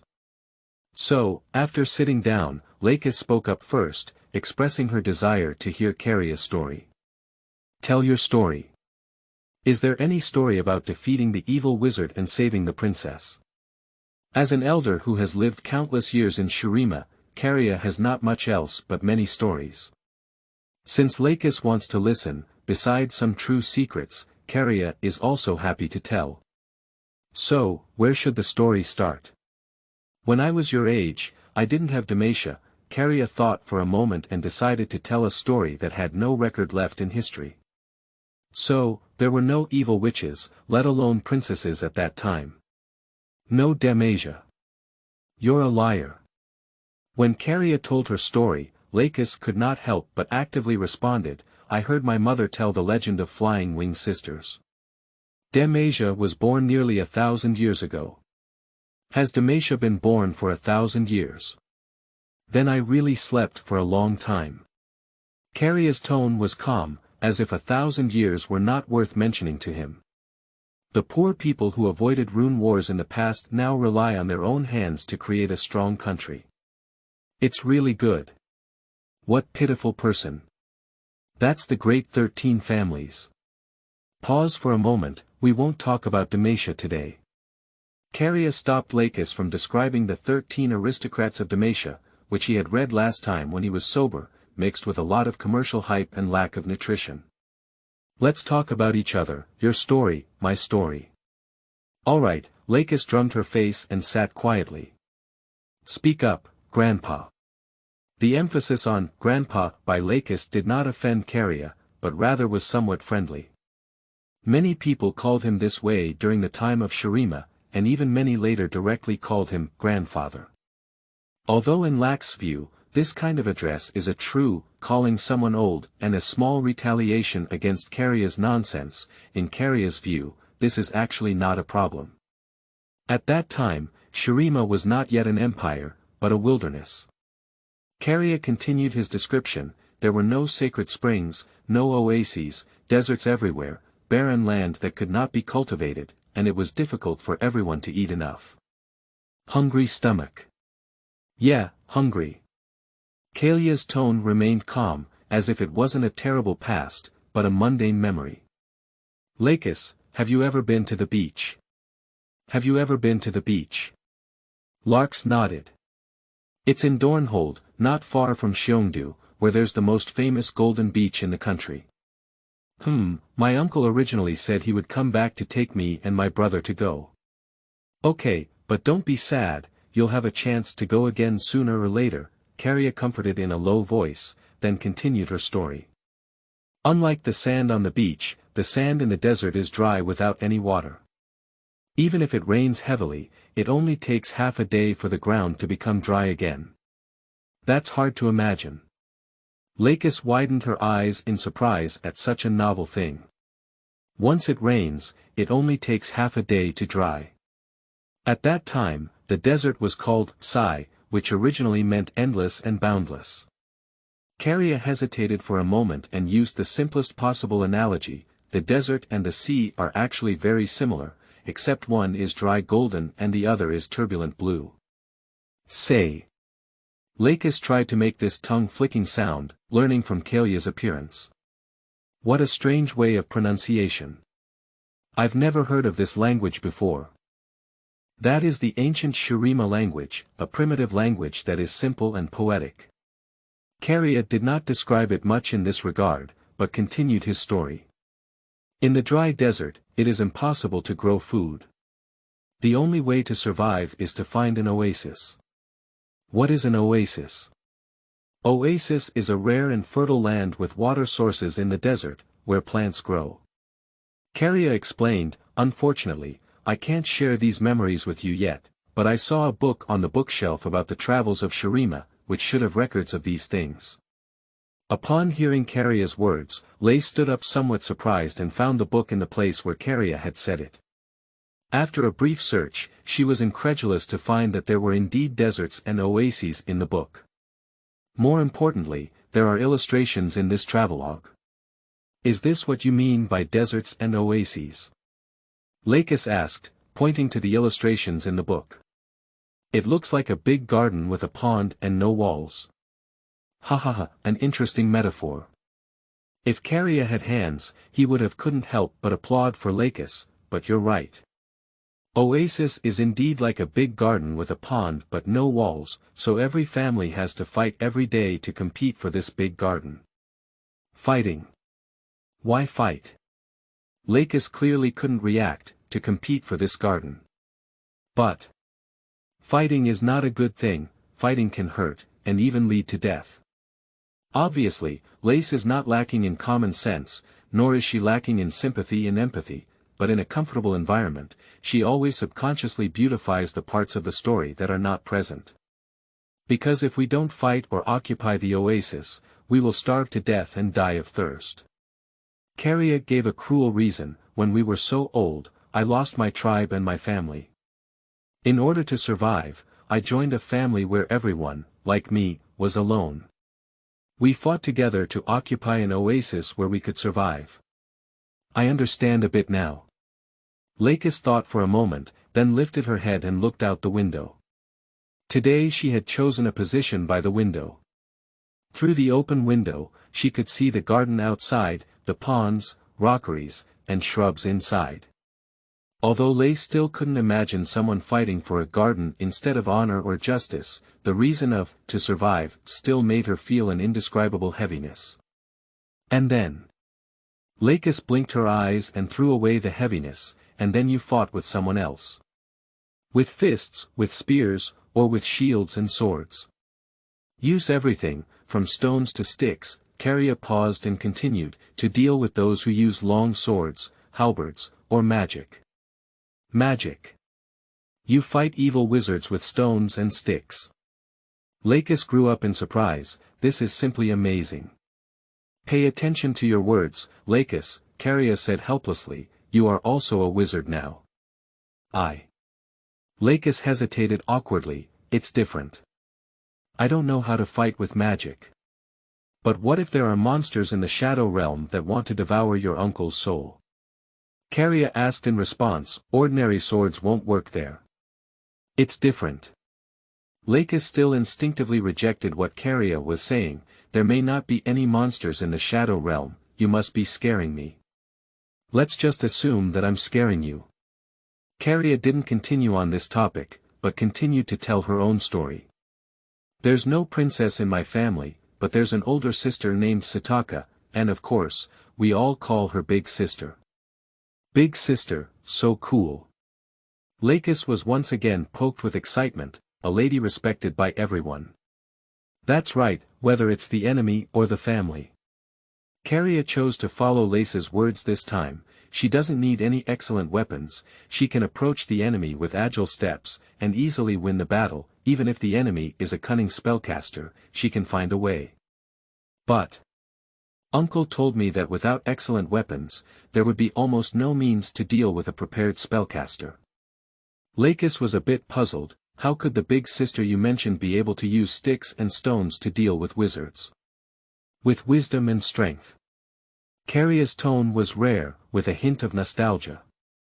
Of course, there was also fearless courage, and a little bit of the favor of the lucky god. For example, one time when we were competing for a small oasis, she cleverly used the power of mountains. Next, Caria told Lacus the story of how Sataka became famous during World War I. That battle took place in the present-day Naramach. In order to deal with the wizards in the oasis, Sataka first disguised himself as a passing merchant and led his team into the oasis, drawing a map on his shaved skin under his camel felt mat. Then, she took her family with her and set up a rolling stone trap in the deep night of the desert, enduring the piercing cold. Including Caria, the entire family worked together and arranged large stones on the western slope of Naramaj Oasis using simple pulley blocks. Then, the next day, they lured the wizard to this point by feigning defeat and launched a trap. Facing the rolling stones, the wizard calmly summoned the sand barrier and stopped the stones. As a result, just when he thought he had the chance to win, several warriors who had been lurking for a long time emerged from the sand barrier he summoned. Although their bodies were covered in bruises from the gravel, they took advantage of the wizard's self-satisfaction and launched a fatal blow. This wizard, who was born to manipulate sand, clearly did not expect that someone could withstand the terrifying pressure of sand shaping, and was unexpectedly defeated. Lacus had obviously never heard of such a convoluted story, which was completely out of tune with the popular story of Demacia of righteous knights condemning evil with righteousness, and then using a sharp sword to slay evil. Compared to Demacia's knightly novels, Kalia's story is more tense, thrilling, making Lacus feel even more stimulated. Obviously, although this little girl from the Crown Guard family has always wanted to be a good girl, deep down in her heart, she also has her own desire for adventure and battle. Not only that, in order to give Lace a more direct impression, Caria also directed her to find many illustrations from one travelogue after another on the bookshelf that were somewhat similar to the situation at that time. This combination of text and images format made Lace overjoyed, completely forgetting about Caria's identity issue, and even actively recommending excellent works he had read. It was not until the sun was setting and Mrs. Ogsha brought Galen back to the mansion that a servant knocked on the door to remind her of the upcoming meal that Lacus reluctantly ended her conversation with Kalia. Here in Kalia, she not only heard the story of the double trap winning over the wizard, but also a series of stories about Sataka, such as false quicksand escaping to distract the enemy, borrowed the anger of the dragon, and towards the direction of the stars. These stories are even little known in the history of Shrema. In order to maintain the greatness of the empire, Sataka must be a perfect deity in all records, born with a great mission. Only Kalia, who had fought alongside her before, knew that she, like countless ascending beings, was once just a mortal. Where are there any heavenly-born fierce men or heavenly-born fierce women? Just a group of ordinary people who persevered and eventually reached the end. Of course, Caria didn't tell Lacus anything about these things. Lacus was still too young, and she didn't have much understanding of the real side of the world. Even though Caria could be called a devil's mentor during teaching, he was still willing to give this little girl a less cruel childhood.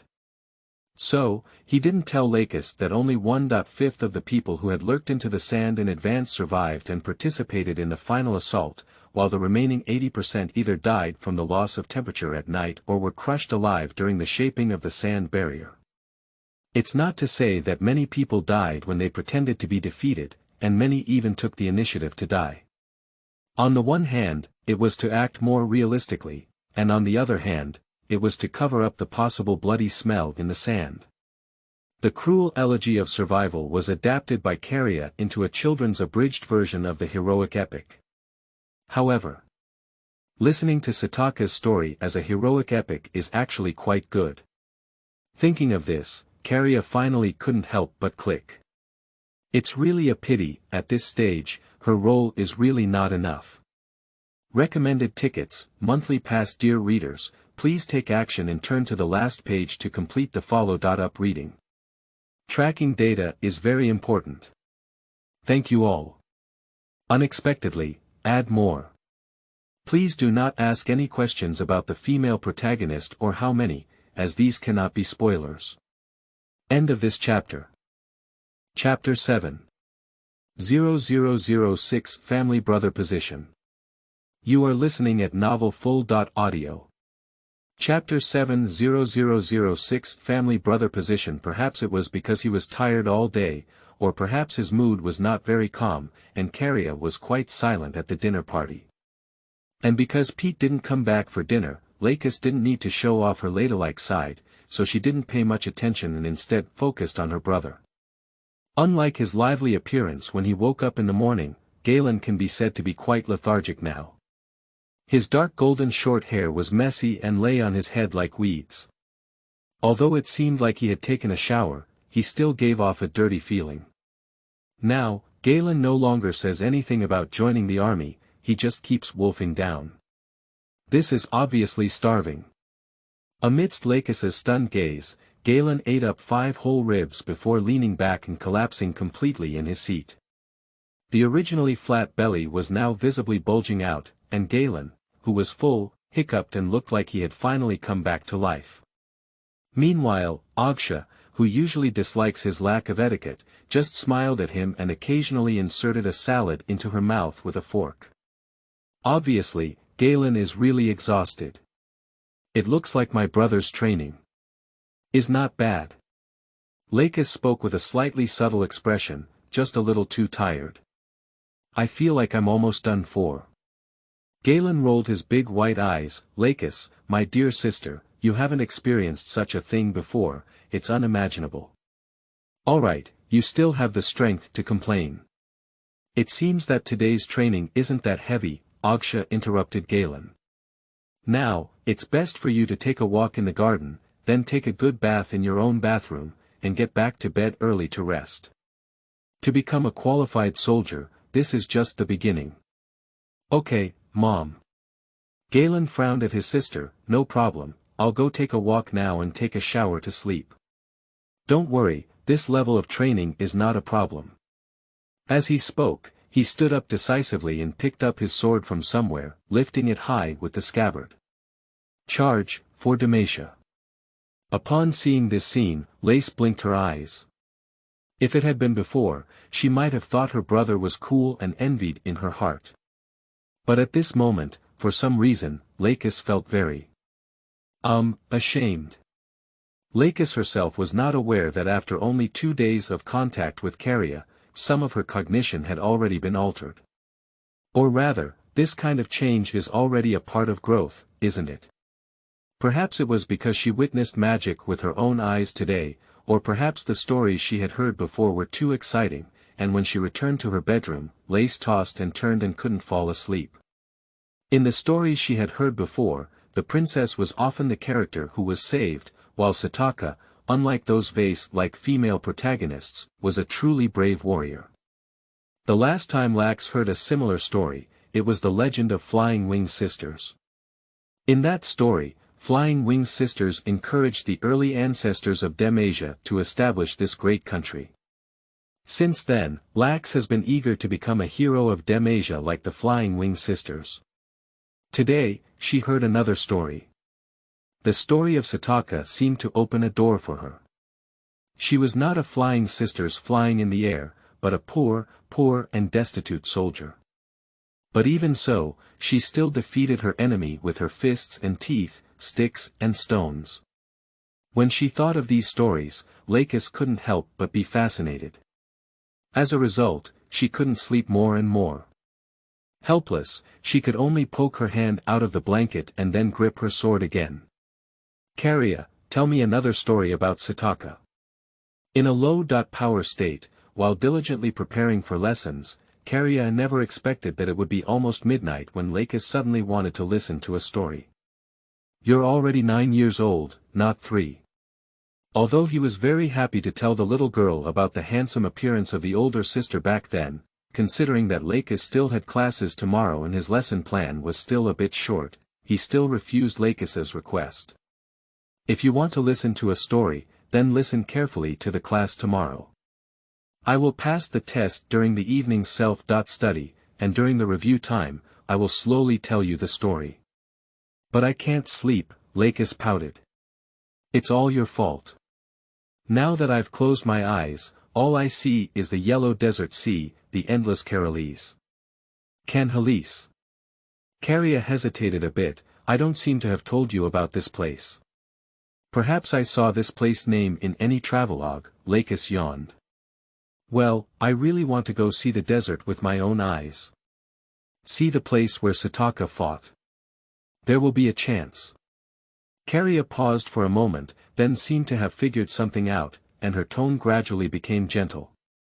Okay, little girl, the story is gone. I'll sing you a song. Just sing Sataka's favorite Shrema minor. Forgive Rima minor. I haven't heard of it. Lacus lay flat on the bed, burying her head deep in her pillow. I've only heard Demacia's music. Hymns, concertos, symphonies, and so on. What is Forgive Rima Minor? Folk songs in the desert. Is it a folk song from the desert? The next moment, Lacus closed her eyes and Caria's deep singing voice appeared in her ears. The Shrema River flows quietly towards the direction of the oasis. The Shrema people walk barefoot on the shore under the night sky. Shrema city is not far away, and in the distance, it is a vast night with sparkling sand. I lifted my head and looked downstream. Gazing at the lights and candlelight in my dream, I bent down and took a deep sip of this breast milk-like fragrance. The Shrema River flows quietly on the high starry sky. The Shrema people picked up their spears and spears to protect the health of their homes. The high walls of Shrema city are Shrema's arms. I fight in front of her chest, fighting in every line of the epic. I sleep in her arms, in the golden wheat waves of the oasis. Lacus couldn't understand the Shrema language, but she could sense an immensely vast expanse from Caria's singing voice. Lacus, who had closed her eyes, seemed to be truly immersed in the desert, under the starry sky, as if she had followed the footsteps of the Shrema people and walked on the banks of the Shrema River. Caria's deep singing was like the never-ending river, carrying Lacus's thoughts and finally falling asleep. The gentle flow of magic proved that Lacus had finally fallen asleep. The little girl seemed to lack a sense of security. Even when she was asleep, she held on to Caria tightly. However, Caria, who stopped singing, did not care about this. Compared to him, he was more concerned about a small detail in Lacus's previous conversation with him. He didn't remember wrong. Lacus mentioned Kohalis. Although Lacus said he may have seen this place name in some book, Caria does not believe that there is any travelogue that records the story of Kohalis. Because Kohalisi is a vast desert located in the southeast of Shrema, it is a true forbidden zone for life, and because it is adjacent to Acacia, there are still a large number of void creatures active to this day. Caria doesn't know the specific situation of Kohalis, but he dares to say that no one, even an explorer, would choose where to go, and they all have to come back all the way and leave a travelogue. So, Lacus definitely wouldn't have seen this place name in any travelogue. As for whether Caria mentioned Kohalis when telling the story, it's even more impossible. Kohalisi is the falling place of Sataka and also the sad place of Caria. Even a strong Caria will not mention her wounds that will never heal for no reason. So, he wouldn't talk to Lacus about that place. Not to mention that most of Sataka's stories didn't happen in Kohalis. Even if it happened there, Caria wouldn't say it. So, the question is, why did Lacus know and subconsciously mention Kohalis? This is a chilling question for Caria, because in the land of runes, seeing something unseen, hearing something unheard of, is not a good omen. In Ikatia, a group of people also saw a world they had never seen before, and the name of that world was Land of the Void. In Frederick, someone also heard a voice of a strong will that she had never heard before, and the owner of this will was called the Void Watcher. Of course, Lace's situation should not be so bad. In Caria's view, this situation is likely due to his own reasons, including Lace's mental tension and fatigue today, as well as this memory-like rubbing situation, all of which originated from his morning demonstration. Even if it's not using Lacus's magic, or even if it's just a temporary borrowing of her body, my influence still inevitably stays with her. In short, whether it was the gaze of the void on Lacus or the influence of his own memory on this poor little girl, in order to avoid such a situation from happening again, he probably could no longer control Lacus's body to perform any casting operations. And this also means that Caria needs to change some of his teaching plans, make his plans more cautious, be more careful, and never let Lace lose control of anything. Once her spell loses control, Caria will have to take over control of her body and forcibly terminate the spell, which may cause unnecessary danger. Even more troublesome than losing control of spells themselves. Tisk, it's really terrible.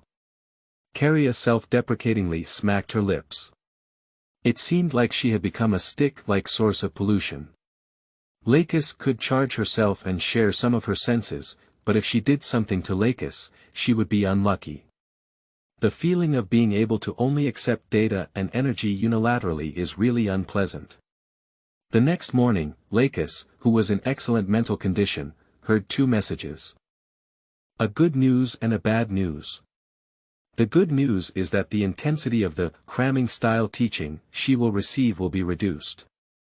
Caria has refined her teaching plan and plans to arrange 6 hours of study per day in the form of 3/4 of an hour of study and 1/4 of an hour of rest. The bad news is that, in addition to the original, cramming-style teaching, Caria advanced her physical training course in order to make Lace learn more safely. That is to say, in addition to the regular 6 class hours of study, evening self-study review, and morning self-study error correction, Laces also needs to engage in physical exercise for 4 class hours. After all, I am a sword, Caria explained to Lacus. If you don't know any swordsmanship, wouldn't it be a bit strange to wear a sword at all times? But I can learn swordsmanship from my Aunt Tiana. Lacus didn't look down on Caria, but in her perception, her aunt was a better trainer. She was the first female commander of the fearless vanguard. Perhaps this is a remarkable achievement, but believe me, my own swordsmanship level and the level of teaching swordsmanship have never been positively correlated. Really? Lacus remained skeptical. If your swordsmanship level is not enough, how can you possibly teach others well? That's because people with strong swordsmanship skills tend to view others with their own talents, Caria sighed. These people are not good teachers at all. Speaking of this, Caria remembered the days when Aderx took a substitute class at Shrema University. Artos is a rare swordsmanship genius that Shrema has seen for thousands of years. But the teaching method of this product has always been to first raise the sword, then move the center of gravity, follow the sword's movement, and chop towards the weak point of the enemy's defense. This swordsmanship genius led that generation of students and failed all the AP courses. They honestly practiced according to Aderx's method, but the result of their practice was a mess. The mindset of a genius is something that ordinary people cannot keep up with, so asking a genius to teach someone with average talent often leads to less wonderful results. Their talent is the method they learn, and this method is often irreplaceable. In Caria's view, Lace's swordsmanship talent should not be too genius, so instead of letting her learn from the more professional Tiana, it's better to do it on her own. After all, when it comes to teaching students, you are the professional. In the end, Caria successfully convinced Lacus. And his way of persuading Lacus was also very simple. He promised Lacus that although Galen was tired like a dog every day, 3 years later, he would definitely not be your opponent in swordsmanship. After hearing that she could surpass her own brother, Lace finally had no worries and gladly accepted Caria's teaching. Lacus, who had received the promise, was very happy. Even at the breakfast table, when Lacus looked at Galen, her face always showed a smile. Unfortunately, in Galen's eyes, this smile was entirely encouragement from his sister. So, after gnawing on 3 beef ribs in one breath, he raised his sword again. Charge! For Demacia. Rest assured, Lacus, I won't lose to His Highness the Prince, your brother is the best. TSK. Poor Galen hasn't realized yet that his brother's family status is very likely to become a family brother's position. Alright now, the Crown Guard family. Rolled up.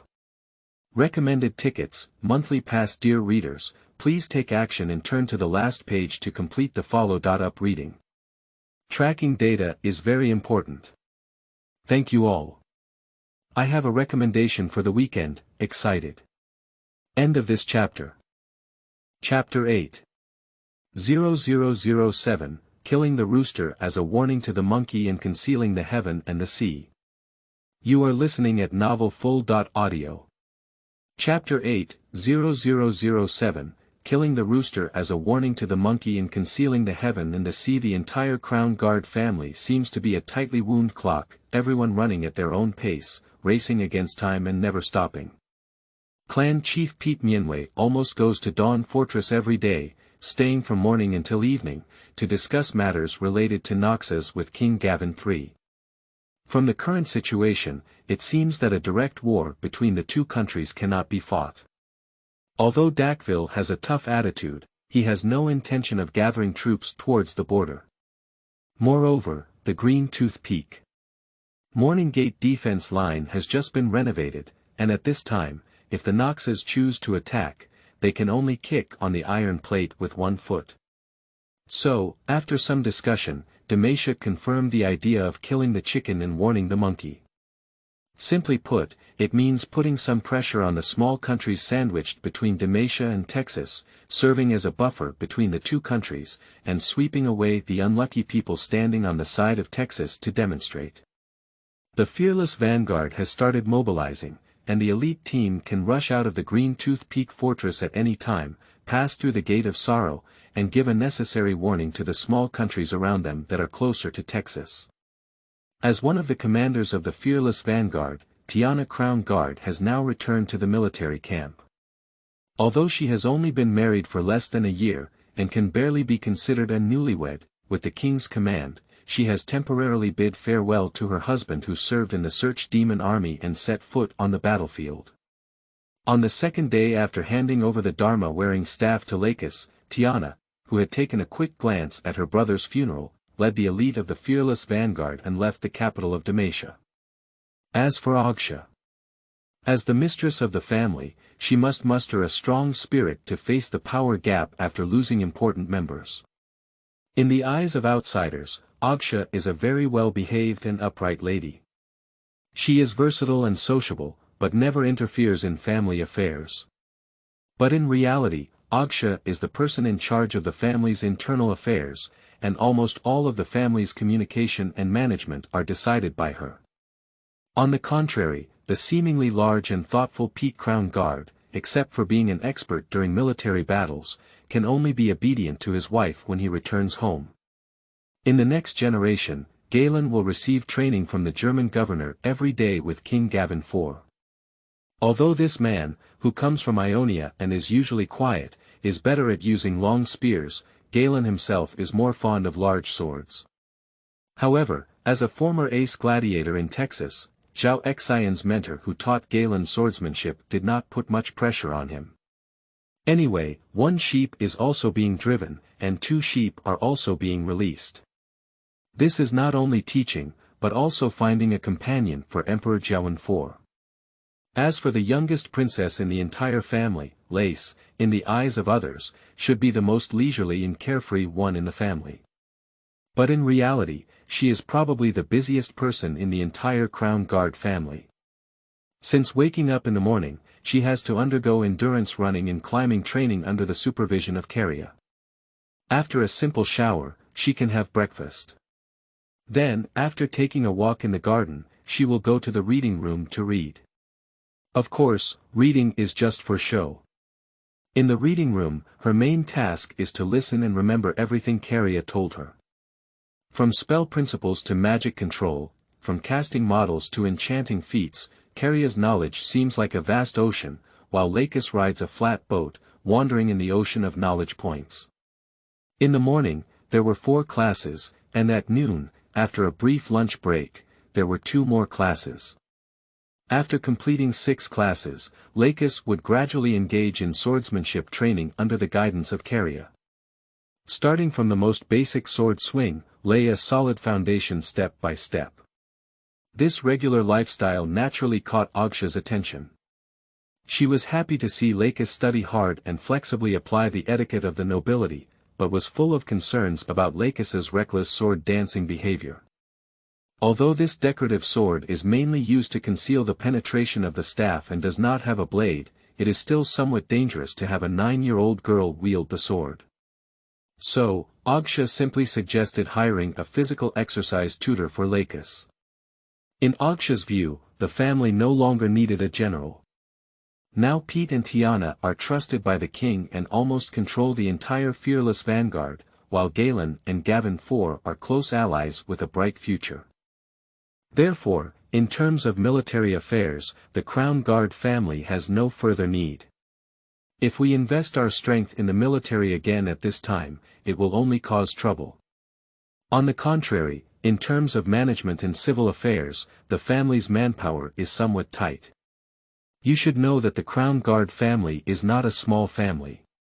In addition to the main branch that lives in the capital of Demacia, the family also has many branches in the city of Myrtle. But although there are many people, in Agsha's view, the members of those branches can only be said to be diligent and down-to-earth, and there are only a few with bright minds. In her opinion, Lace's best choice should be to exercise her social and business skills more and help her manage family affairs together. And Pete, who has always cared for his little daughter, and Galen, who loves his sister, also did not want Lacus to become a female warrior. Therefore, in the Crown Guard family, it is almost everyone's consensus to let Lacus run the family. Even if Lacus is only 9 years old, Pete is already thinking about which family can be worthy of his beloved Pearl. This is not a lack of freedom in marriage and love, but rather the most basic obligation of a Demacian nobleman. Pete can only choose a family that is as good to Lacus as possible within the eligible family. So, for things like Lacus dancing swords, Agsha has always believed that exercising in this way is good, and there is no need to work too hard. It was precisely for this reason that after Lacus stated that she only practiced and moved her body outside of reading, and did not need a teacher to do dangerous things, Agsha also felt relieved. After instructing the butler to pay more attention, Agsha followed suit. Exercising is also a good thing. Since there is no mentor to teach, as long as Lacus doesn't harm herself, let her go. Agsha, who was shrewd and capable, clearly did not know that Lacus' swordsmanship training was completely different from what she thought. In her eyes, Lacus was just dancing swords alone in the garden from afternoon to evening every day. No matter how much she played with her light and decorative sword, it was impossible to cultivate a master swordsman. Unfortunately, Lacus had a mentor and was an educationally specialized mentor. Although it seemed like Lacus only chose a posture every day and continuously swung her sword, in reality, these various postures, such as stabbing, picking, chopping, wiping, pulling, and teasing, were carefully designed by Caria for the basic teaching of swordsmanship. Moreover, by changing his own weight, Caria also integrated strength training and skill training, laying a solid foundation for his martial arts skills in this seemingly casual sword swing. Finally, after the fearless pioneer completed the assembly, the sweeping operation codenamed Clearance Operation was officially launched on the Valoran plain east of Green Tooth Peak. Demacia, who had lost the general of the cavalry, forcibly swept through a large number of city-states leaning towards Noxus under the pretext of searching for Noxus spies, and solved many bandits entrenched in the commercial routes along the way, greatly safeguarding the trade freedom of Valoran. Faced with the dominance of Demacia, a group of small countries naturally dare not speak up. Compared to the Noxus who found an excuse to bite your piece of land, the Demacians are already easy to talk about. They have killed a cavalry general, so let them make a fuss. Anyway, they don't have much interest in the land outside of the forbidden magic stone realm. If they suffer some losses, then they will suffer some losses. It's not a big deal to increase taxes. The people who have been struggling to govern will pass by when the Demacians have all calmed down. They are originally chess pieces. In this way, the clearance operation was a great success. The fearless vanguard personally dispatched and dealt with many smugglers and mercenaries working for the Noxus. They also uncovered many spies and led many small countries to turn to Demacia. More importantly, during this period, the Noxus attempted to stop them several times, but were all stopped by the coordinated action of the cavalry team. In this regional confrontation, Demacia can be said to have achieved a complete victory. What kind of commander Dacville? He's just a fierce and cunning paper tiger. Then, before Demacia could compose a hymn for this victory, an astonishing news reached the capital of Demacia. Just as the Demacians were accumulating their strength and carrying out the purge operation, Noxus dispatched his watchful sea fleet, along with over 20 legions, to advance eastward towards Ionia. Noxus is not being fierce and cunning, but they have already set their sights on Ionia. Everything that was tough before was just strategic fraud by the Noxes, and the so-called unsuccessful attempts were actually just a bluff, while the troops gathered at the Dragon Gate turned around, boarded the ship directly, and then headed towards Ionia. In this way, while the Demacians were showing off their might in Valoran, Noxus deployed troops and strengthened the Trowel and Dalmo lines in the western theater, waiting for possible attacks from Demacia. Demacia is here to scare the chickens and monkeys. The Norxans simply kept it a secret. Upon hearing this news, Emperor Jiawen III seemed to have been hit hard on the head with a hammer. The previous arrogance of Demacia seems completely a joke now. The cunning Noxes took advantage of their pride and started a bigger war. Fortunately, Emperor Jiawen III was ultimately a remarkable figure in the city. After realizing that he had been fiercely swung by the Noxes, His Majesty the King suppressed his anger.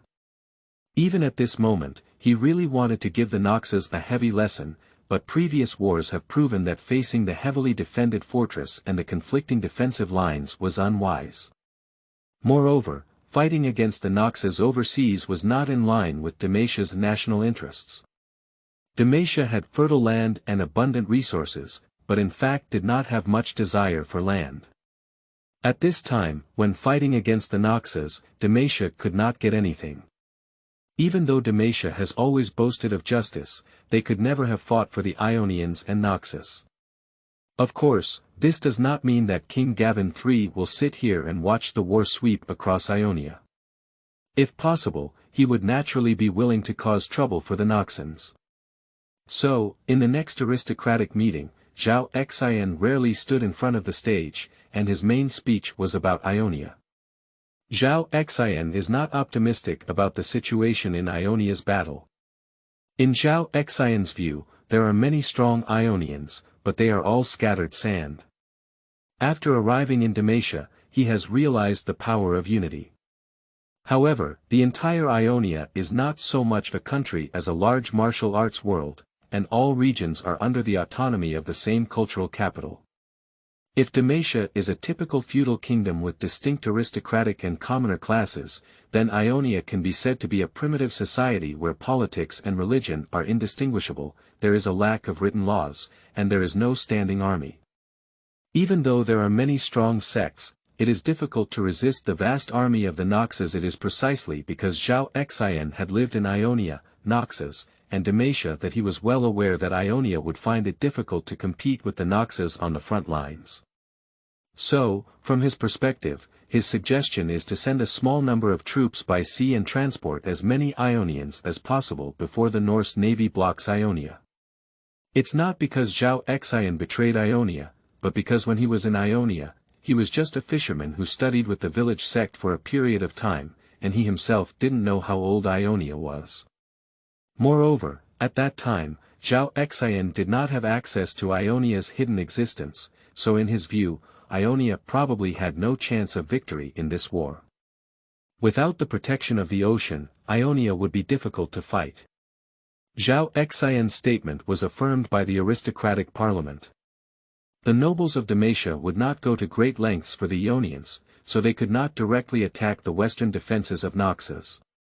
Especially when the Noxes were clearly on high alert. However, by accepting refugees, they were willing to cause trouble for the Noxans. In this way, the Demacians dispatched a small fleet to cross the Strait of Valoran and, before General Dugaul of the Noxes completely blocked Ionia, they took out several batches of refugees from the islands of Kuelin, Galan, and Jiun.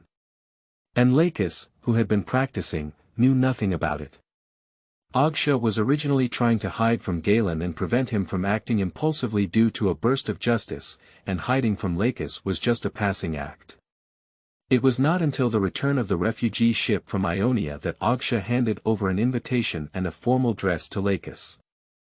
"Baby, tomorrow night we'll attend a dinner together." Ogsha looked at her dignified daughter in front of her with a smile on her face. The Bouville family has adopted a little girl, and tomorrow will be her entry ceremony. The Bouville family. At Carla's reminder, Lacus quickly showed a clear expression. "So, Miss Kexina will have a sister or sister. This is really a beautiful thing." But why do Mr. and Mrs. Bouville adopt a little girl? That was an Ionian. The evil Noxes invaded their homeland, and our kind king sent a fleet to accept some orphans who had nowhere to go. And in order to help them better integrate into Demacia, the Bouville family will serve as a model and adopt one of their little girls. It's like this. Lacus nodded. People from Ionia, I remember General Zhao Xin seemed to be like this too. That's right. Agsha also nodded, but he's unmarried, so it's not easy to adopt a child. Anyway, my baby must behave well tomorrow. This is your first time appearing at a banquet in Demacia as a noble woman instead of a child. Don't be nervous. Don't worry. Lacus straightened her chest with a smile on her face. Leave everything to me. Recommended tickets, monthly pass. Dear readers, please take action and turn to the last page to complete the follow-up reading. Tracking data is very important. Thank you all. In addition, although it may seem like an updated chapter every day, it is always a big chapter of about 5,000 words each time. The author is trying to get used to writing big chapters, so putting 2 chapters on the shelves every day is 10,000 words. End of this chapter. Chapter 9. 0008, Children from Other Families. You are listening at novelfull.audio. Chapter 9, 0008, Children from Other Families. She agreed well in front of Agsha, but when she returned to her room and looked at the gorgeous girl's dress, Lacus could no longer maintain her smile. Thinking of her mother's advice just now, the little princess of the Crown Guard family couldn't help but furrow her little face. Banquets, socializing, etiquette. Help. Undoubtedly, Lace is a kind and well-behaved child, so she is very happy to make her parents, who are tired every day, show a happy smile through her etiquette and obedience. However, this does not mean that she is a little girl who is willing to follow the rules and etiquette. In fact, Caria has now discovered that Lace's nature is actually quite lively, and her energy is extremely vigorous. She has nothing to do with being quiet, and only this kind of person can awaken the amazing light magic talent in Demacia, a place that suppresses magic. For Lacus, it could only be described as torture to have such a child maintain a noble demeanor and wear a mask to communicate with others. Moreover, this aristocratic style had to be carried out under the reminder of Caria, and Lacus had to be distracted and use twice tsk. It's pitiful to think about it. So, although he knew it was not good, a certain villain couldn't help but chuckle, so much so that Lacus took off her pain mask and clenched his fist. Ka. Air. Yeah. Don't laugh. Lacus gritted her teeth and said, help me think about what to do tomorrow. The thought of me maintaining a noble posture all day under your nagging makes my face and legs feel numb. This is the duty of the nobility, Lacus, you know. Even though Lacus was almost going crazy, Calia's tone still carried an undisguised joke. Our little princess must dress up like a real princess and behave like a real princess. You should be grateful that a 9.5-year-old girl doesn't need to wear high heels, otherwise the pain will be doubled. Wait, Caria, how do you know it's painful to wear high heels? Lacus finally found a point to counterattack. Do you think you're wearing them? This is what Sataka said. Caria spoke innocently, even Empress Facian can't stand it, do you think? Caria's words somewhat deflated Lace's. She had also participated in aristocratic banquets and events before, but she always sat at the children's table and didn't mind playing around. But this time, my mother said that she will participate in social activities as a noble woman for the first time. Caria, help me. Laughing turned into mockery, and after laughing enough, Caria still gave Lacus a fairly effective solution. If you really feel that maintaining aristocratic etiquette is too troublesome, I suggest you talk to the little girl adopted by the Bouville family at most tomorrow. I have some understanding of Ionia, and if you can establish a good relationship with her, even if you don't always adhere to etiquette, it can still be considered perfect performance. Is that okay? Lacus blinked her eyes and thought for a moment before finally turning her worries into joy. That's right. So tell me quickly, what kind of country is Ionia? I asked Uncle Zhao Xian before, but he didn't tell me anything. Ionia, that's a country even older than Shrema, the birthplace of runes and the source of magic. Look at your hopeful appearance. If you could have been so serious when I was giving a lecture, maybe you could have started learning to cast spells now. Today's evening self-study is temporarily cancelled, and I'll briefly talk to you about Ionia. You know that teacher Caria loves me the most. But tomorrow's evening self-study will continue. After the banquet, I will assess the knowledge taught to you today. I hope you don't forget too much in the next 2 days. Caria is a big bastard. Stinky villain. The next morning, Lace, who woke up early, looked in a good mental state. After Caria's intensive review, it is not an exaggeration to say that Lacus is now one of the most knowledgeable people in the entire Demacian capital about Ionia. Although due to time constraints, Caria didn't speak much and the intelligence was mostly outdated, compared to other nobles who only knew one name for Ionia, Lacus could already be considered an Ionian. The initiation ceremony took place in the morning. After a brief physical activity and eating something, Lacus took a shower and changed clothes. He rode in a carriage decorated with the crest of the Crown Guard family emblem and arrived at Beauvais Manor. After handing over the invitation, she followed the guidance of her servant and entered this astonishingly large and luxurious estate.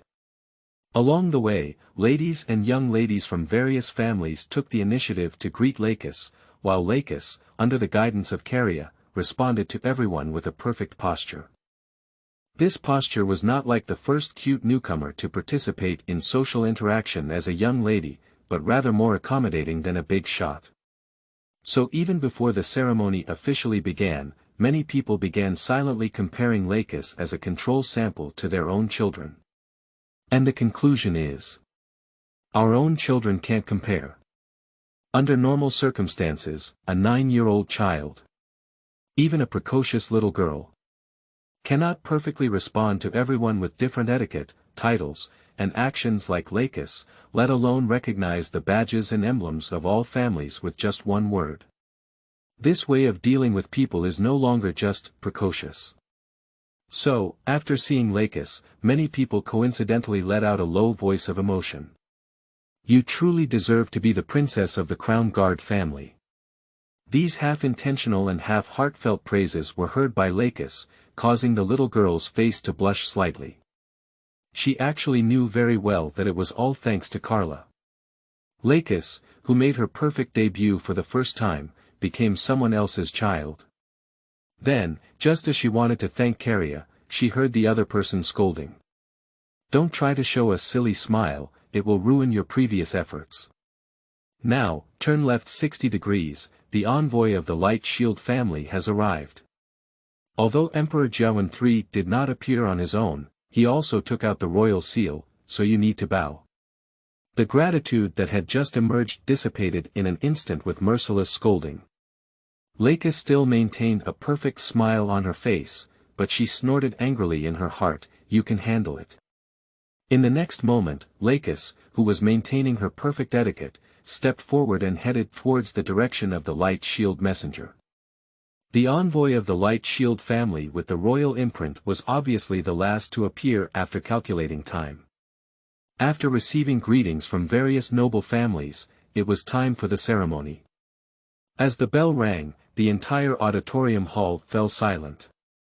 On the second-floor ramp, the curtain of the arched door was lifted, and the Bouvier couple walked out with a smile. Behind them was their daughter Caxina. And behind Caxina, a timid little girl was held by her hand and walked out. She has long ice-blue hair, paired with a sky-blue dress, and looks gentle and cute.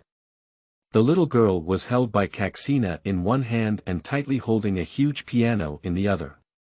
After walking out of the curtain and seeing the dense aristocrats outside, her face blushed. But even so, she still bowed to everyone according to Demacia's etiquette. The banquet hall was thunderous with applause. And where was Mr. Bouville, who was walking at the forefront and full of spring breeze? After the applause ended, he cleared his throat and loudly introduced this new member of his family.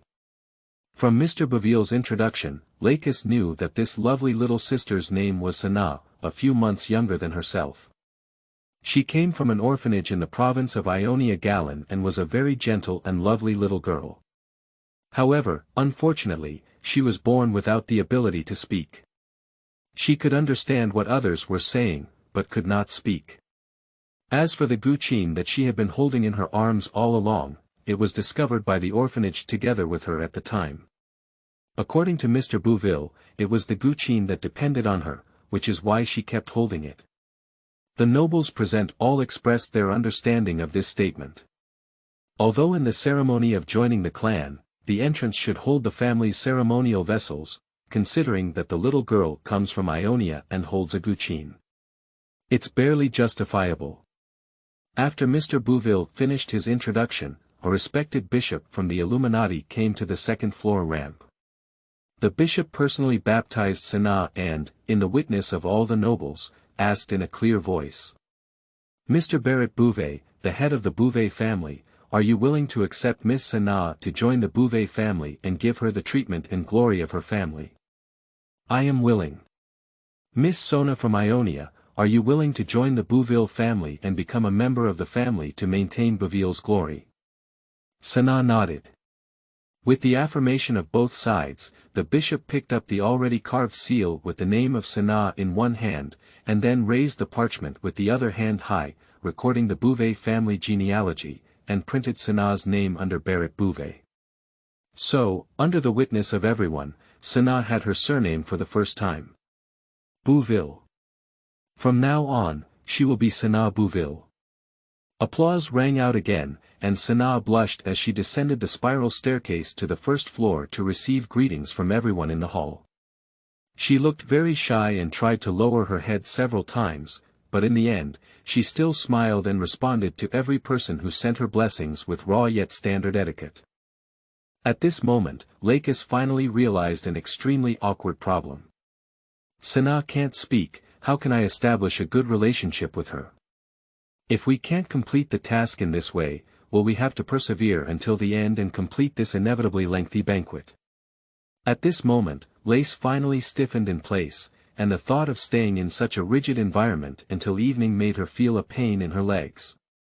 Helpless, Lace could only maintain her smile while crazily shaking people. Carria. The plan is not working, now use your invincible ancient wisdom to come up with a solution. Recommended tickets, monthly pass. Dear readers, please take action and turn to the last page to complete the follow-up reading. Tracking data is very important. Thank you all. I didn't expect it, today is 2 chapters. Do you have any tickets or book lists?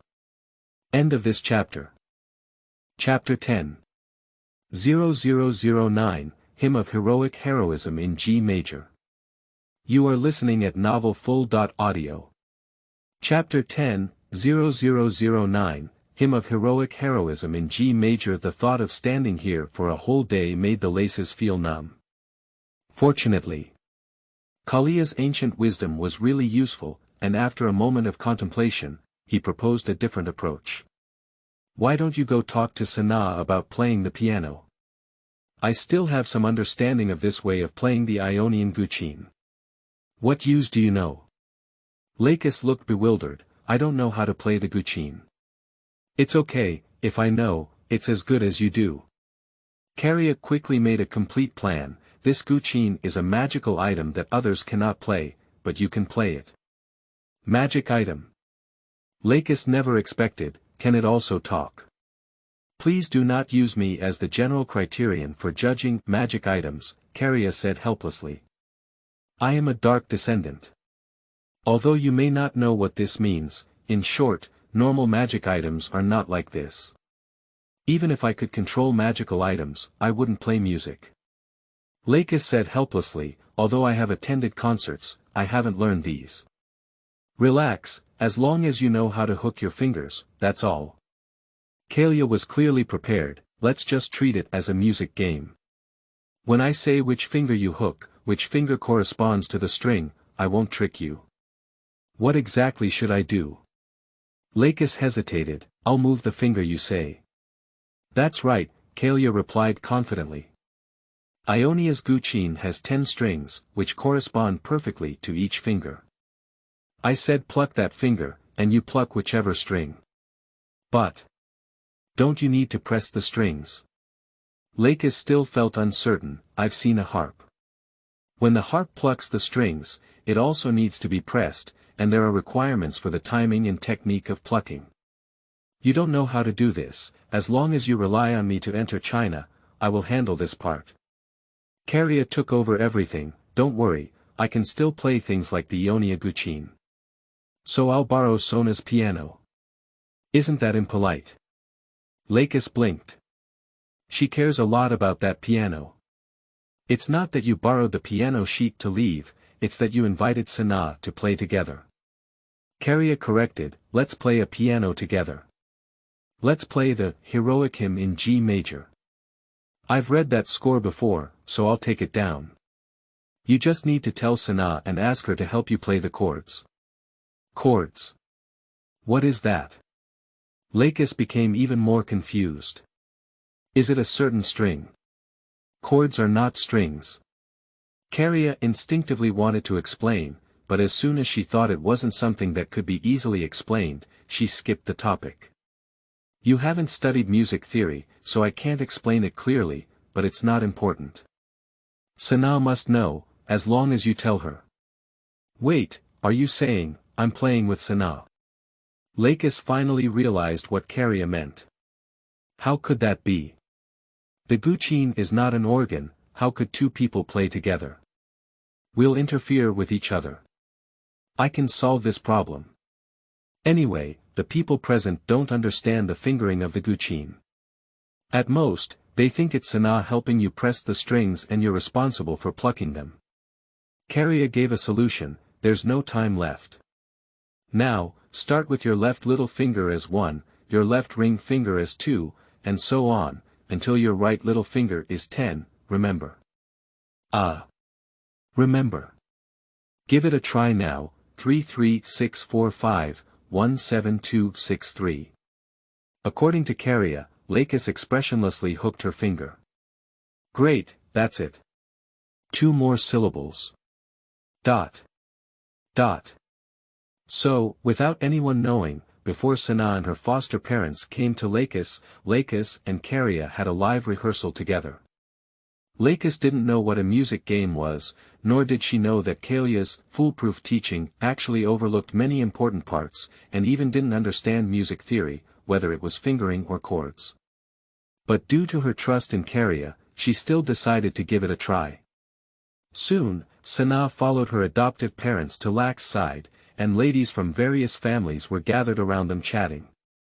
Sana just kept smiling because she couldn't speak. After silently taking a breath and repeating her lines, Lacus finally took the initiative to speak. Uncle Bouville. Congratulations to the Bouville family for filling in another musician. Upon hearing Lacus's words, Barrett Bouvier's face showed a smile.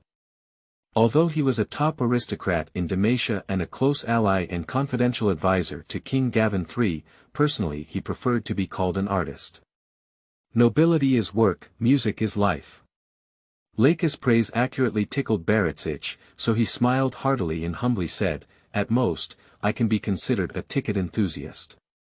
My little Sana has been playing the piano since she was 3 years old. She must have gone much further on the path of music in the future than me. So, the future master of performance. Lacus immediately climbed up the shaft and extended her arm to Sona. Sona sister, can I have the privilege of playing a piece with you? Lac's sudden attack caught Sana off guard. She held her guqin for a moment, hesitating as if searching for a polite way to refuse. However, when Lac's sword around her waist seemed to accidentally touch the guqin, Sana finally couldn't help but widen her eyes. At the next moment, while all the nobles around were pondering why the previously polite crown princess would offer such a slightly bold suggestion in how to break free before the atmosphere became awkward, Senna nodded. She agreed. Although the nobles around were extremely surprised, they quickly made way for an area, and Barrett, who was both surprised and pleased, simply brought the piano stand and 2 chairs himself. Although he was a bit dissatisfied with Lace's audacity from a ceremonial perspective, seeing Senna agree and even actively hold on to Lace, this dissatisfaction instantly turned into great joy. Barrett was well aware that if Shauna could really play a piece with Lacus here, or even become friends, it would be a great help for her to integrate into the aristocratic circle of Demacia in the future. This is the little princess of the Crown Guard family, and her attendance and testimony today represent the Crown Guard family. Even though the status of the Bouvet family is no less than that of the Crown Guard family, this friendship witnessed by all the nobles present is precious. Quickly, a simple performance stage was set up, and all the nobles in the hall, regardless of what they were thinking, silently closed their mouths. The entire auditorium hall was silent. At this moment, interrupting was likely to directly offend the 2 top nobles, and no one would be offended at this time. Under the gaze of everyone, Lace was actually a bit nervous, but with Carria's encouragement, she still smiled and said in a perfectly fitting voice, "Sister Senna, I heard you just arrived in Demacia not long ago. You must not be familiar with the music here, so I'll play the main melody. Can you help me bend the strings and play the chords?" Shauna didn't speak, but her slender fingers had already skillfully brushed over the strings, leaving behind a beautiful string of notes and nodding at the same time. Then, let's play the Hymn of Valor in G major. Seeing everything following Carria's script, Lacus finally breathed a little sigh of relief. My playing skills are not very good, Sister Senna needs more help. As she spoke, Lacus took a deep breath and, almost in sync with Senna, straightened her long hair into a high ponytail that didn't hinder her performance. Then, she extended her arm and, naturally but not at all, placed her finger on the strings. Hymn of Heroic Hymn in G major, performance begins. The Hymn of Bravery in G major is a well-known melody among the Demacians. This song, which originated from the war song, is the most classic song by Demacian composer Dobe. As early as 1,000 years ago, the ancestors of the Demacians hummed the tune of this song and traveled through the thorns to this land protected by the forbidden demon tree. After that, generations of Demacians fought against enemies from various regions inspired by this song. Demacians had no concept of national anthem, and this heroic hymn was not much different from the national anthem for them.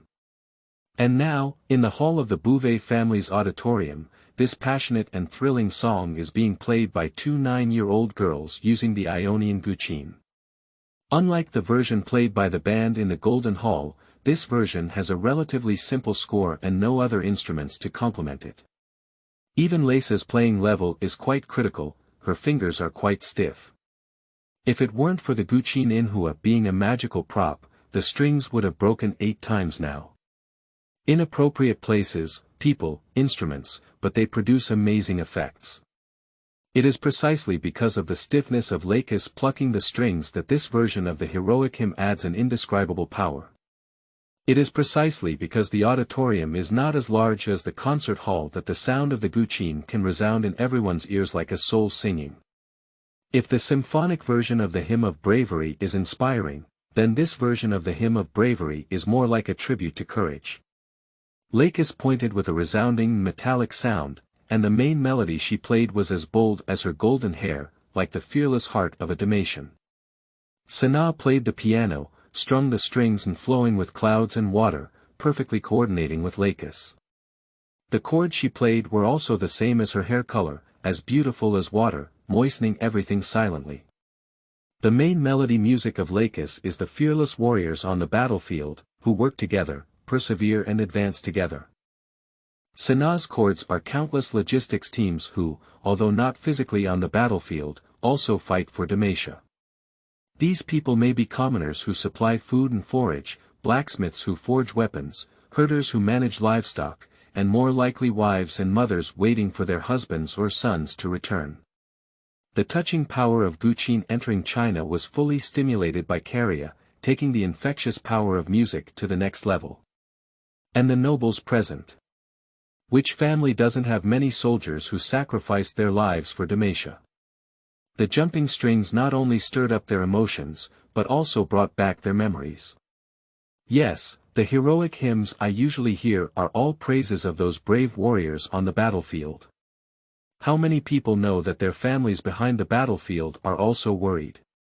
Demacia has countless heroes. Behind these heroes, there are also countless heroic mothers and heroic wives. Poor bones by the boundless river, still like a person in a spring girl's dream.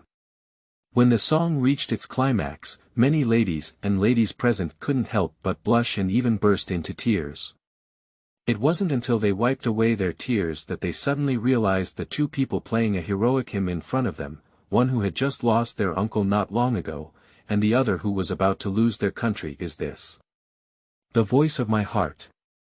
Until the end of the song, the entire hall was filled with sobs, and many ladies couldn't help but lower their heads, either covering their faces with folding fans or wiping the corners of their eyes with handkerchiefs. It wasn't until a while later that the applause was led by Barrett, and gradually began to ring, eventually merging into a thunderous roar. This is the most wonderful hymn of bravery in G major they have ever heard. Amidst the thunderous applause, Lacus finally regained her senses. She blinked and saw Sona's deep blue eyes, which seemed to be filled with worries. Then, just as Lace was about to get up, she heard Sana's voice. "Are you okay? Can Sana speak now?" "No. I can hear Sana's voice, just like I can hear Caria's words." "Wait, Caria said he can communicate with himself because of the flow of magic. Can I hear Sana's voice? Doesn't it mean that Sana is also a natural mage?" The amount of information was a bit overwhelming, to the point that even Lacus couldn't react. Fortunately, she had just completed an amazing ensemble with Sana, and seeing her motionless, the nobles would only think she was immersed in music. After a long time, when Lace finally understood everything, she picked up Sona's hand again, raised her head slightly, and fixed her gaze on her gentle eyes. Lacus didn't speak. But Sana also heard Lace's voice. "I want to talk to you." "Okay," Sana replied without hesitation, "right now, we can go to my bedroom." In the next moment, as if resonating with the soul, two pairs of deep blue eyes squinted at the same time. The two little girls held the Guqin hand in hand and left the hall together. Recommended tickets, monthly pass. Dear readers, please take action and turn to the last page to complete the follow-up reading. Tracking data is very important. Thank you all. End of this chapter.